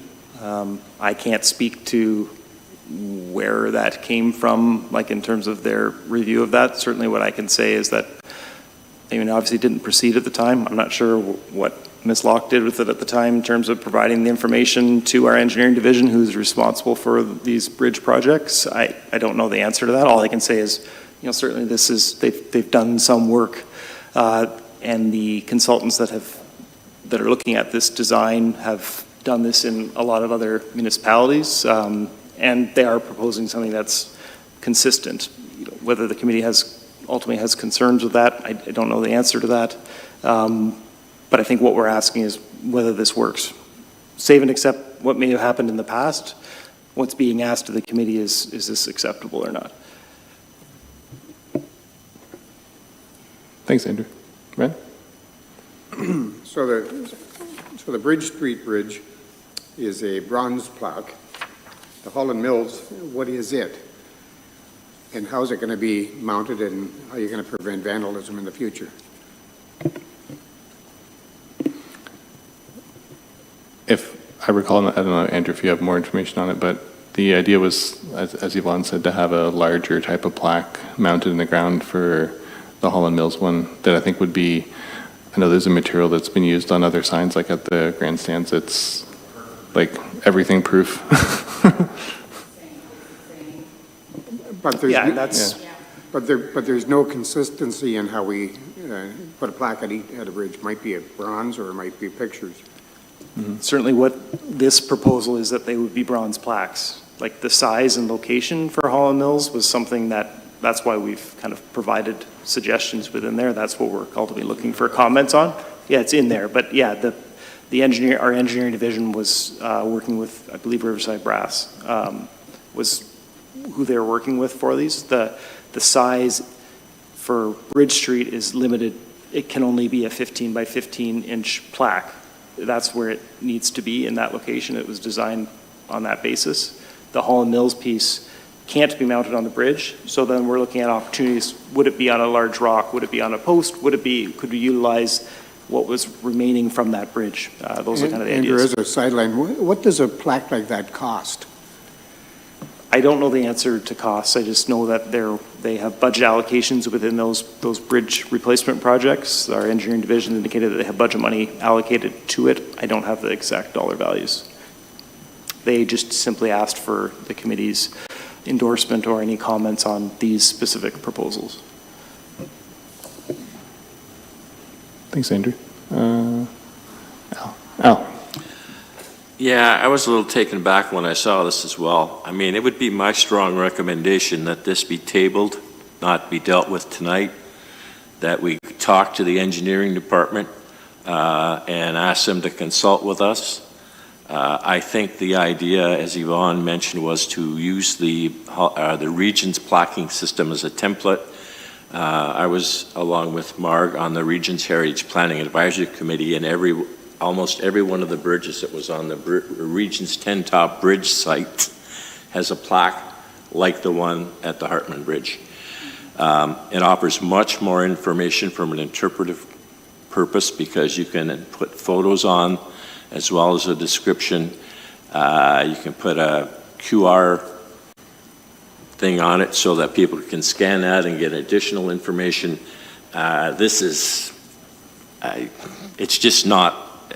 It's not what we had in mind originally, and I don't think it serves the purpose that we're hoping that it does. Okay, thanks, Al. I thought I saw another hand. Any other questions, comments? Ben? No, I agree with Al. I think we should just table this for future discussion because there's too many unknowns right now. So if I could just, a couple of items. So in terms of I have no issues with that. I think what we probably suggest is that maybe the committee appoint 2 or 3 people from the committee to kind of work with engineering staff to take a look at this. The Bridge Street Bridge is limited to 15 inches by 15 inches. So that is what will be installed on that bridge. So whether that's, I don't know whether, if the wording, the reason we circulate these things in advance is to have committee members review the language and determine whether it's something that's acceptable. If the wording is acceptable, then perhaps we proceed with the Bridge Street. If it's not, then I have no issues having those further conversations. But in terms of its size and everything else, that will be set. It will be a 15-inch by 15-inch plaque mounted on the bridge. There is more flexibility, I believe, in terms of the Hall and Mills piece, and certainly having that additional work. Again, from a development services perspective, we were requested to bring this forward to the committee. The engineering division is responsible for these the bridge replacement projects. So we have no issue providing that recommendation that a smaller group of this committee review this, provide additional comments, and we can set up a meeting with engineering staff and their consultants to look at it further. But if there's an opportunity to move one forward, if there's no issues with the bridge wording, then perhaps the committee could deal with that one and deal with Hall Mill separately, just a suggestion.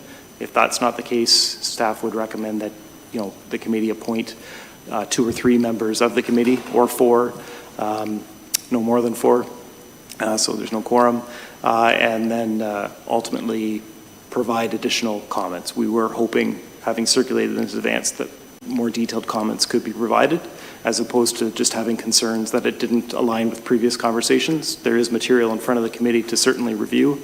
If there's an opportunity to do that, great. If there's not, we can certainly do something else as the committee chooses, but that would be my comments. Okay, thanks, Andrew. Yvonne?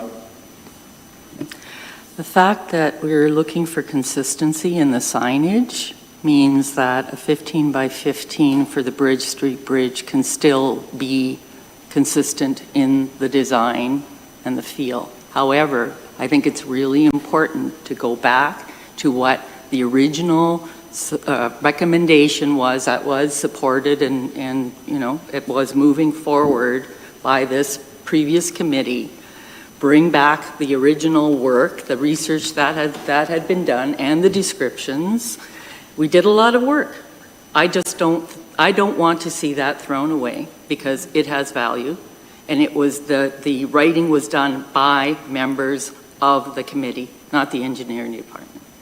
So because we're talking about the historical value and the history of the bridge, on these plaques. I think it's really important that, committee members are involved, and that a description like this, I don't understand why engineering created it and it didn't sort of come to the committee as a request, and then we could have said, but we've already done it, and here it is, right? And certainly that's the opportunity here, right? That's what's being asked the committee to provide comments on it. So it wasn't the engineering staff per se, that it was consulting services related to the bridge project that would have come up with the wording, but certainly it's a new committee, a larger committee, and we're certainly looking forward to comments from everyone on it. And if certainly the desire is to move in a direction to have a smaller group provide that background information, have additional discussions with our engineering division, there's certainly no concerns doing that, but we would certainly, it's a new committee, larger committee, and we'll kind of await that direction. Okay. So, motion from a member. Al? I would move that we send this back to engineering for further discussion, and that a subcommittee of members of this committee work with engineering to come up with a more appropriate design for the plaques, not just one plaque, for both of them. Seconder? And wording. Yeah. Oh, design and wording? Yeah. Thanks. Seconder for the motion? Yvonne? Any final comments, discussion? Alan? If you're looking for, if you're looking for consistency, should they look at, does the plaque have to go on the bridge, street bridge, or could it be similar to the Holland Bridge?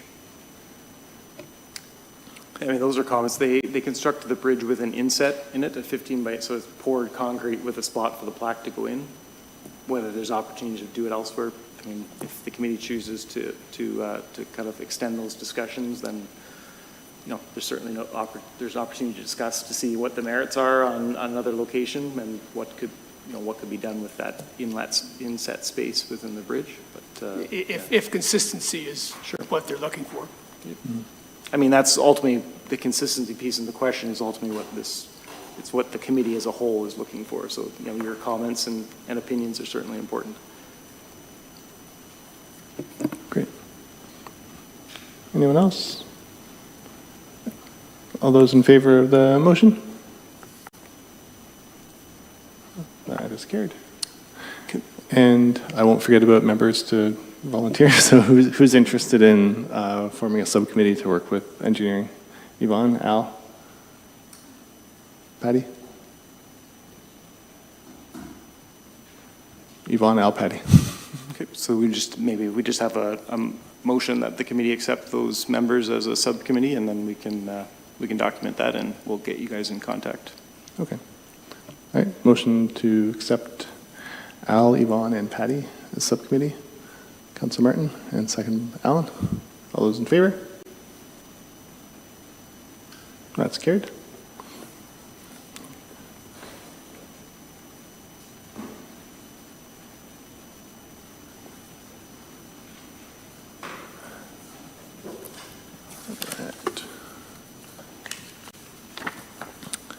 So the next item was number 6.5, Heritage Register of Non-Designated Properties.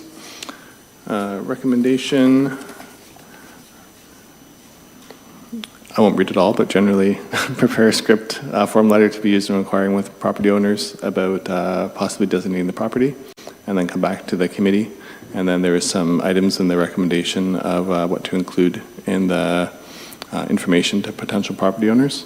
And then next part was to contact the top 3 priority properties, and then report back to the committee and determine next steps from there. So I'll turn it over to Andrew. Sure. So very briefly, one of the first things we asked the committee to work on, which we appreciate all the responses received, was just to look at the current list to determine from a personal preference what individuals felt were to be the top 10 most important properties on that extensive list right now. So staff consolidated all of those comments, and the table that's included there shows kind of the ranking and the number of votes received for each property. So it ultimately ends up with a top 3 list there, which is the Livingston Mill, basically the Baden Feed and Supply Mill now, I guess, in Baden, and the Miller-Schmidt House on Queen Street in Baden, which is currently being renovated with an addition, and Angie's Kitchen in St. Agatha were the top 3. So as was outlined, if the committee, that's what the committee has agreed is the top 3 based on votes, then staff would suggest that that would be the top 3 properties to start off with. Some, whether the outcome of those properties being interested certainly will determine kind of next steps, but what staff are recommending is that the committee appoint a smaller group to come up with basically a script so that we are communicating the same message to everyone. There are some important items that staff feel should be included there about the pros and cons, highlighting the fact that there's presently no funding available for these sorts of things, so individual property owners are aware that if they get into this, and at this point there isn't a funding mechanism to support future renovation works, so that's kind of important to highlight. And those items we feel that are listed there would be important to include in such a script. So the idea would be to, over the next month, before the next meeting, to have that smaller group work on that wording, come back to the committee for endorsement of that messaging, and then that would be communicated, whether it be in person, by phone call, by email, however the best method of contact is. Staff would provide those connections as much as possible, and then depending on the outcome of those conversations would be to come back and reevaluate whether anyone is wanting to proceed. If not, probably go down the list based on order of votes to kind of carry down the list accordingly, and then ultimately decide on what next steps are based on how that's going. Ultimately having the deadline of the end of December of 2024 and at that point all the properties that aren't designated are removed from the list, and the committee can start a new list with 2-year windows. So this is I recognize there was a lot of work that's gone into the list from the previous committee, which we certainly appreciate. And there's the opportunity to continue to maintain that information. Just it wouldn't have that legislative component to it. So that can be a subsequent discussion about next steps in the next meeting too. Perhaps that smaller group can have some thoughts about that too to give to the committee about how to document it going forward once the list in its current form doesn't exist. But as a first step, getting consistent language to communicate to those property owners and having the entire committee endorse that is an important first step. So I'll leave my comments at that. Thanks, Andrew, for the overview. I'll open up the floor. Comments, questions? Alan. With Angie's Kitchen currently being for sale, how does that work for the people that are potentially going to buy it? Like if they buy it now that's not heritage and it becomes heritage, that would really possibly change the idea of if I'm going to buy this place or not. Yeah, I mean, certainly that's, similarly, we understand there's potential change of ownership in the future with respect to the Baden Feed property. That is something that those property owners would have to give consideration to, and it could dictate whether they're interested or not. Depending on if they have a purchaser in mind, then they coordinate that with the purchaser that they're interested. So if it were to ultimately say proceed and the current property owner acknowledges and is okay with the proceeding, then ultimately they would understand kind of the implications, right? And if it were to occur, that bile is registered on title, so anyone buying the property, if they didn't consult the municipality, would be made aware of that through the title search when they purchase the property, that it's designated. But I would imagine that's going to be a factor that plays into a couple of these properties for sure. Is that something the real estate agent should be made aware of, that it's on this list? Yeah, it's the list is available on the website. Current property owners are aware. And if they consult with the municipality, it's something that we display. So if they ask about it or if they undertake a compliance letter when they purchase the property, that's one of the items of information that's disclosed from the municipality. The onus is on them to contact the township, though, to identify that. But certainly the information is readily available on the website of the township. And again, yeah, questions asked, we'd certainly disclose that information for sure.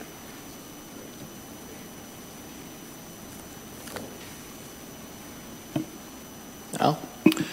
I just want to make, and this is stating the obvious, but I want to state it anyway so that it goes in the record tonight, is that all the buildings that were on that list that we circulated are extremely valuable.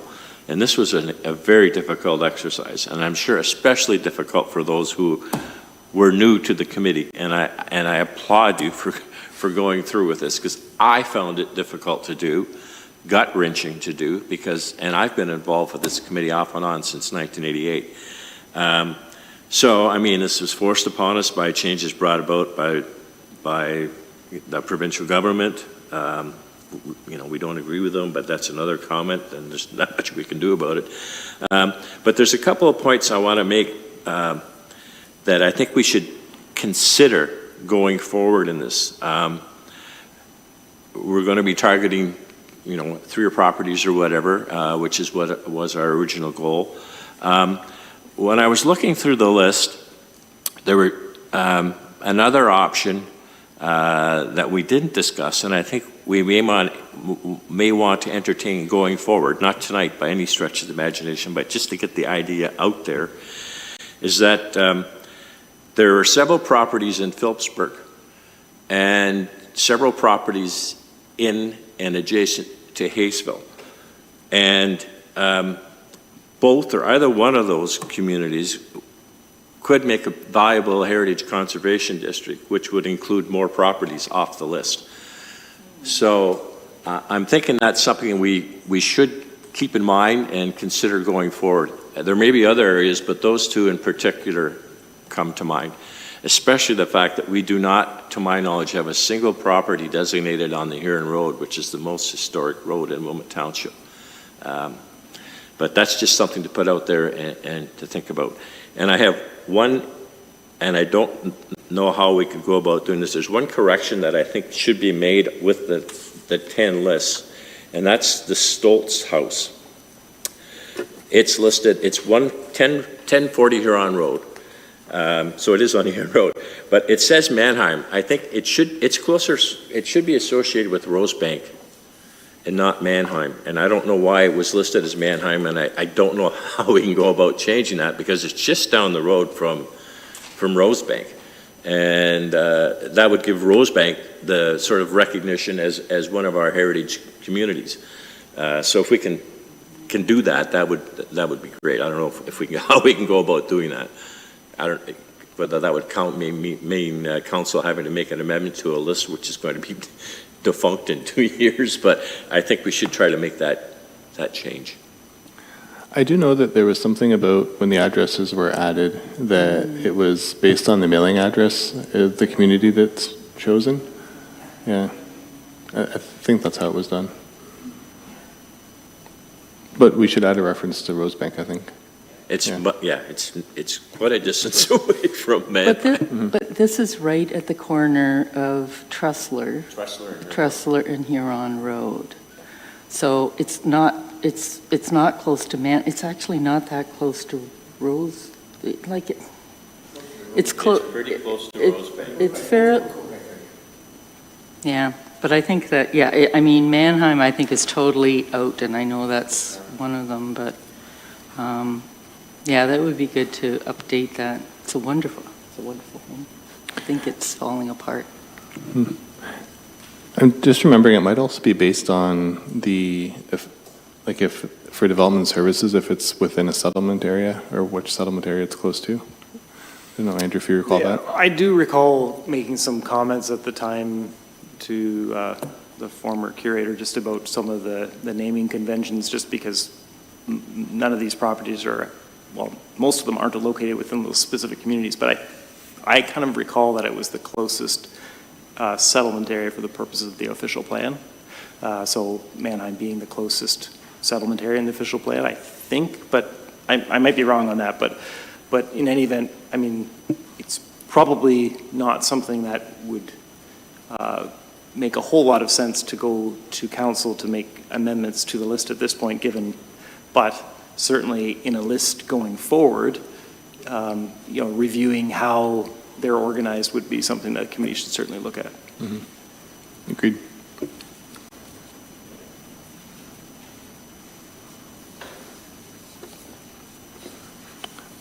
All right, so looking for, I guess, agreement on the top 3 properties, and then a group of up to 4 people to have a working group to put together information that would be conveyed to the property owners, and then have that come back to our next meeting. Have a motion for that?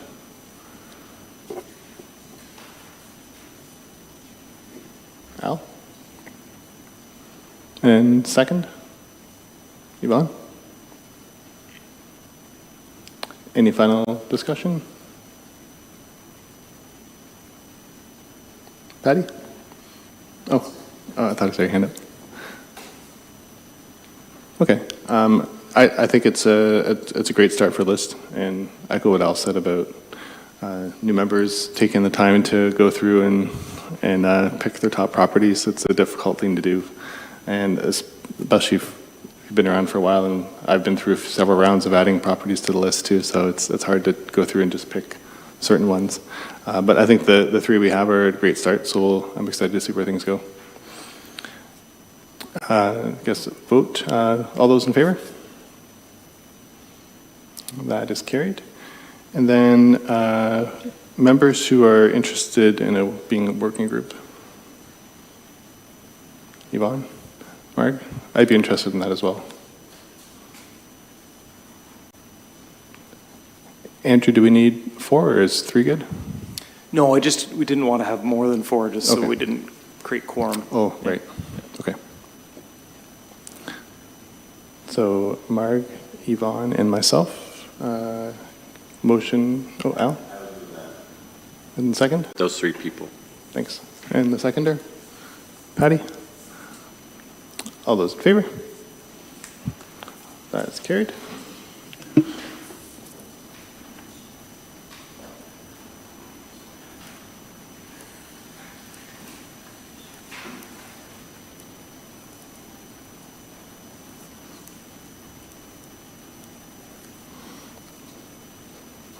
So Patty and Yvonne, sorry, Marg and Yvonne, not Patty.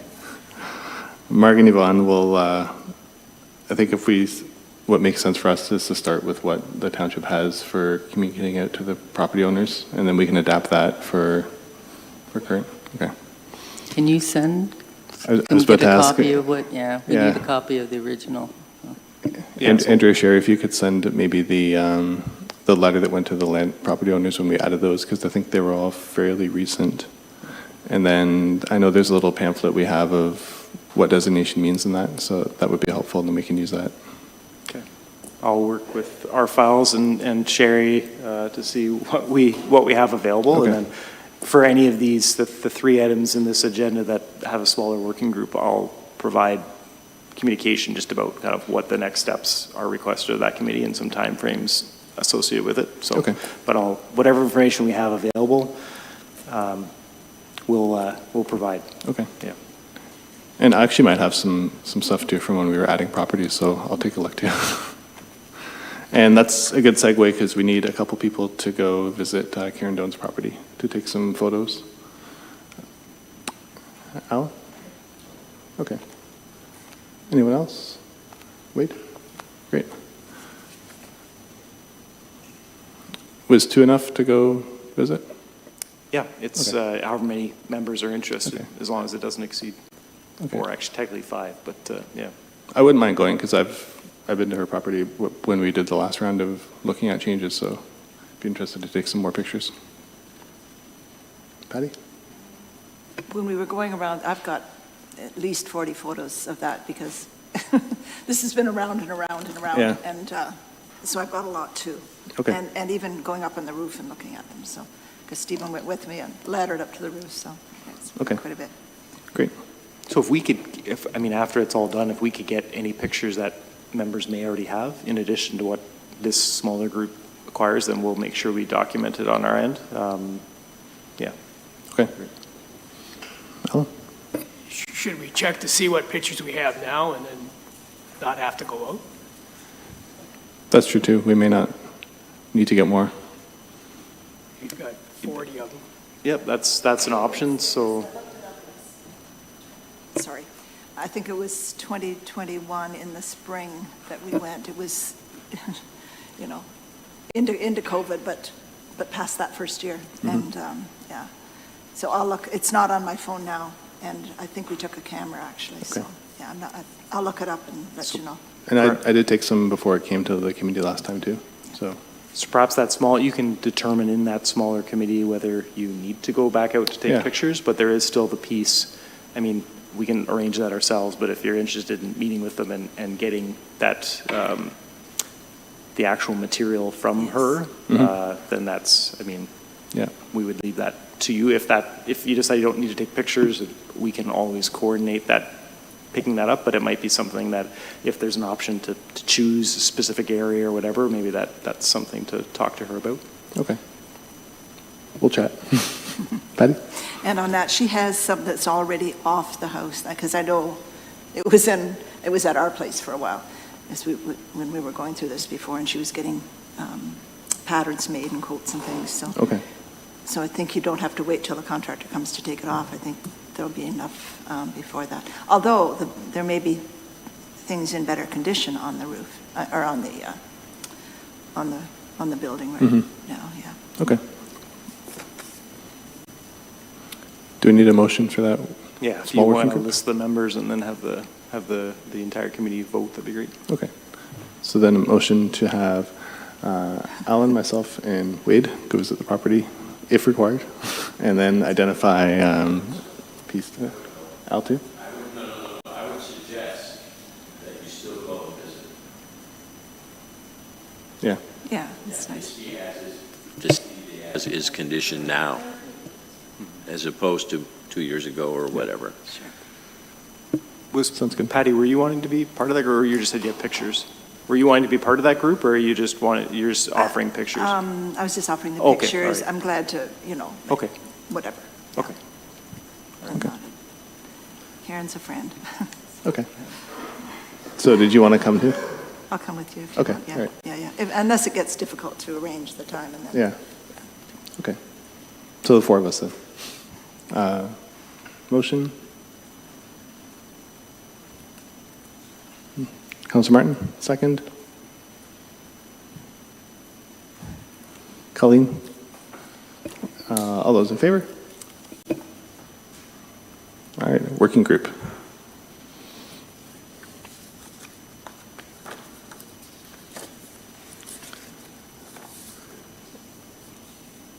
And we are moving on to Castle Kilbride business.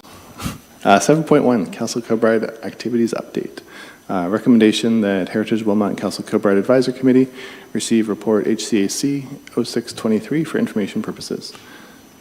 Sherry, did you want to speak to that report? Sure. Awesome. I will have the pleasure each month of bringing you what's happening at Castle Kilbride. Traditionally, the members of the advisory committee would help with things like events, fundraising, approving policies, and I'm hoping that this committee will have the same involvement. Just this month, I've just got the activities report of the full slate of events that we have done to date. We've had some great events with Ghost Walks, which is an independent company that comes in to give tours. They do their own script, and those have all been sold out. And we've got another 4 remaining, and those are already sold out. So that's been great for us. Our summer concerts, Mother Nature didn't really cooperate with us on Thursday nights this year, but we were still able to host 7 of the 9 concerts, and they were very well received. We also did our tea-in tours as well, and we've decided that because those were so popular that we're going to do 2 at Christmas time, which guests have been asking for years. So we're quite excited about that.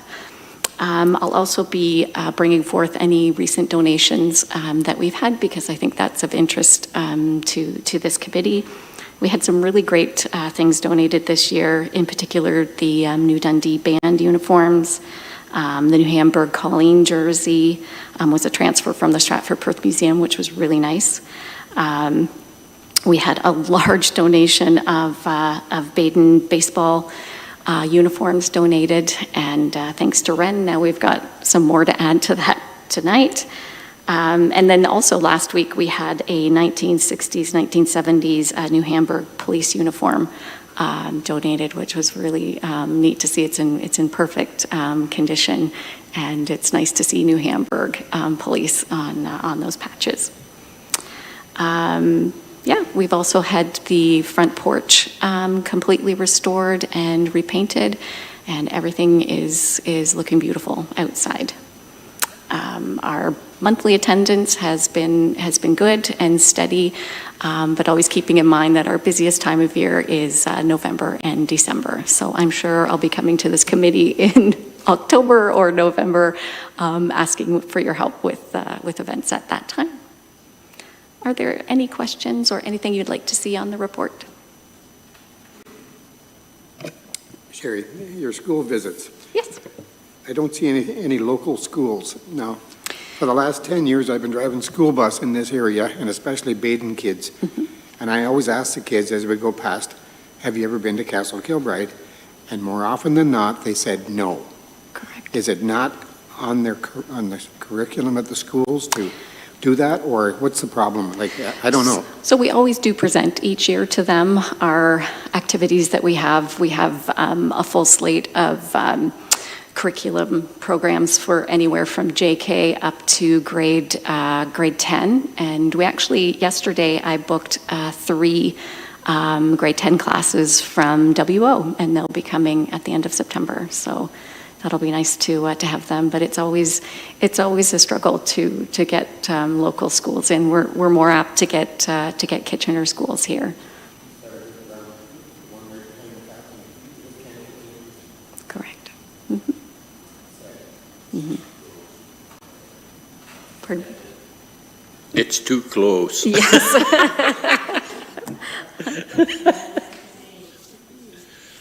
When I worked at Dune, a lot of this, as a costume historical interpreter, a lot of our schools came from, like, not even from within the region. So again, it depends on the individual teacher, not the school. It depends on the individual teacher and whether it fits in with their curriculum planning. Yvonne? If we volunteer, do we get dressed up? Absolutely. Oh, yay, I'm volunteering. What is the future of the archives? Is it a solid future, or is it not shaky? I've heard from people outside of this community that, you know, they're checking the value of their own archives, and they're not sure about, you know, the longevity of their own archives. Is it going to be supported by the councils or in the residents? And that is, you know, and that you know, has a lot of bearing on anybody who wants to donate. Thank you for bringing that forward. We actually have a very solid plan here, and the good part is that our archives are combined with the municipal archives, so they're not going anywhere because they're attached to the building as well. We're going to be looking at some condensed storage for that area as well moving forward, and so that we can expand our collecting capacity.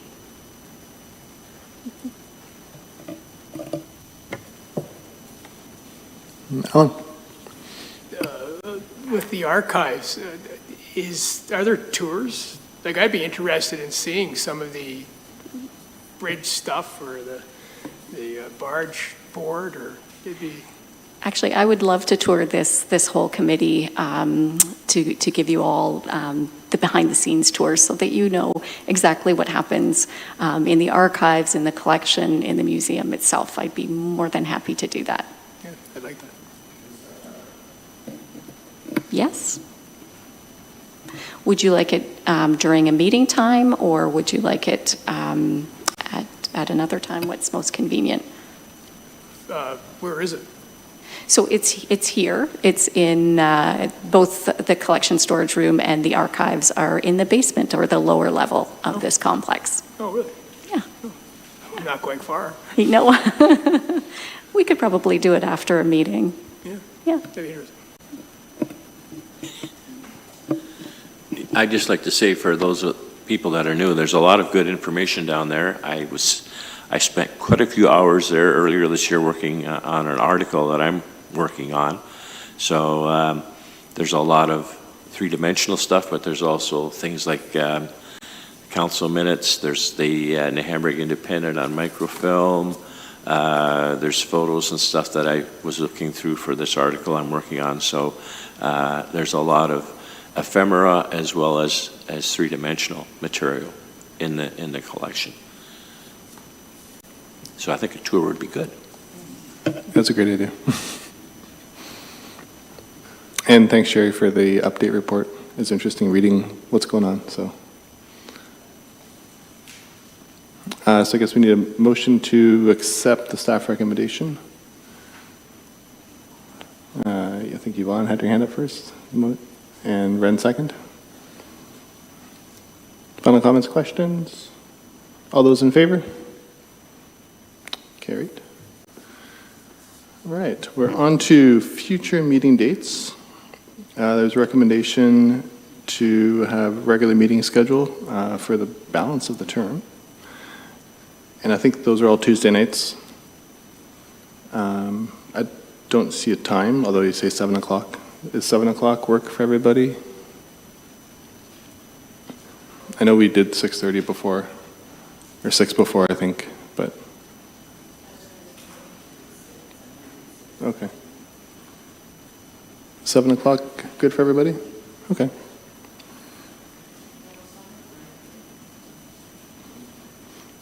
Oh, that's a good point. So I know sometimes we didn't necessarily meet both meetings in the summer, and did it based on kind of, is there pressing matters the committee needs to look at? So I think just once we get to that point, we can see just with schedules and vacations how that might work out and if there's things we need to address. Yeah, we've done that similar with other committees. We kind of schedule that as the standing time, but if there isn't pressing items or if there's not enough members, that we can have a discussion at the preceding meeting about that next month. So for instance, right now, October 10th, perhaps that's something that we want to confirm that the majority of individuals are able to attend that meeting. But the idea would be just to put a placeholder in there to establish that that's kind of the time for this committee, so we don't conflict with other municipal meetings and that sort of thing, and then we can decide at every meeting about the next one to confirm it works. So, okay. So perhaps, yeah, good idea to identify the time as 7 p.m. I apologize for missing that. But then maybe following that, we just do a quick confirmation here that October 10th would work for everyone too. Okay. All right, so we'll do Tuesday night, 7 o'clock. Motion to accept that recommendation. Alan, second. Colleen. All those in favor? All right, meeting schedule. And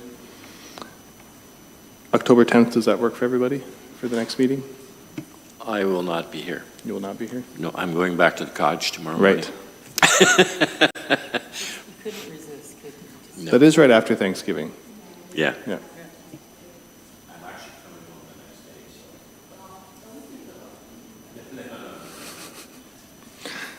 Does October 10th work for everybody else? Okay. That should be good. I jumped around a little bit, but section 9, announcements, information sharing, items for next meeting. Anything to add there?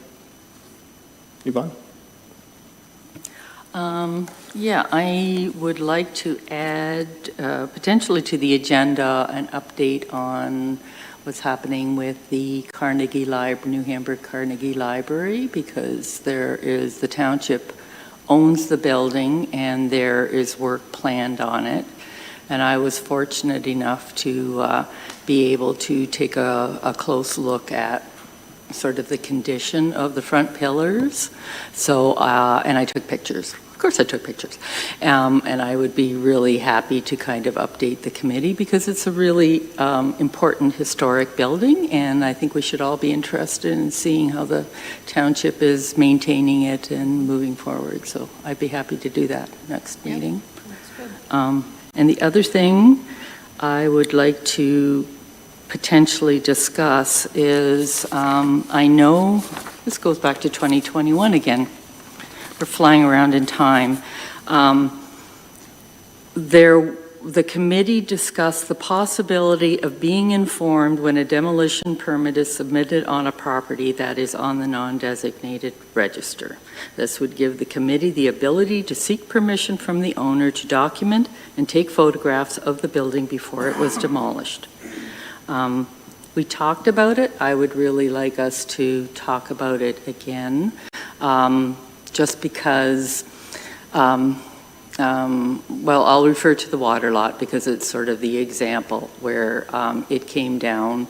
Well, it didn't come down suddenly. We knew it was coming down, but the fences were up for a long time and there was no activity. So when the demolition did happen, it was a surprise. And I was approached by a number of people who know that I'm on the Heritage Committee going like, I didn't know. Why didn't you say something? And I said, that's because I wasn't aware. And so it put the Heritage Committee in a kind of a position where people thought we would know when the building was coming down, even though it's not the building itself. And I made clear to the people who asked that, you know, the heritage structure itself is remaining untouched, and there was that. But I'd really like to see if we can follow up with this, where when there is a demolition permit, you know, when the demolition is imminent, that the committee have the opportunity to at least go in. We did it with at the Baden Mill, and I mean, some people went all the way up to the top, and there were some really amazing pictures and record keeping that was done. And I'm told the view was fantastic, and I would never go up there.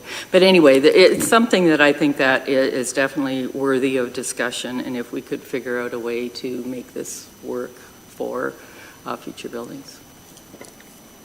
Thanks, Dylan. And I know there is circulation from, Cameron's been very good at if there's a building that's being demolished, even if it's not on the register, just letting us know.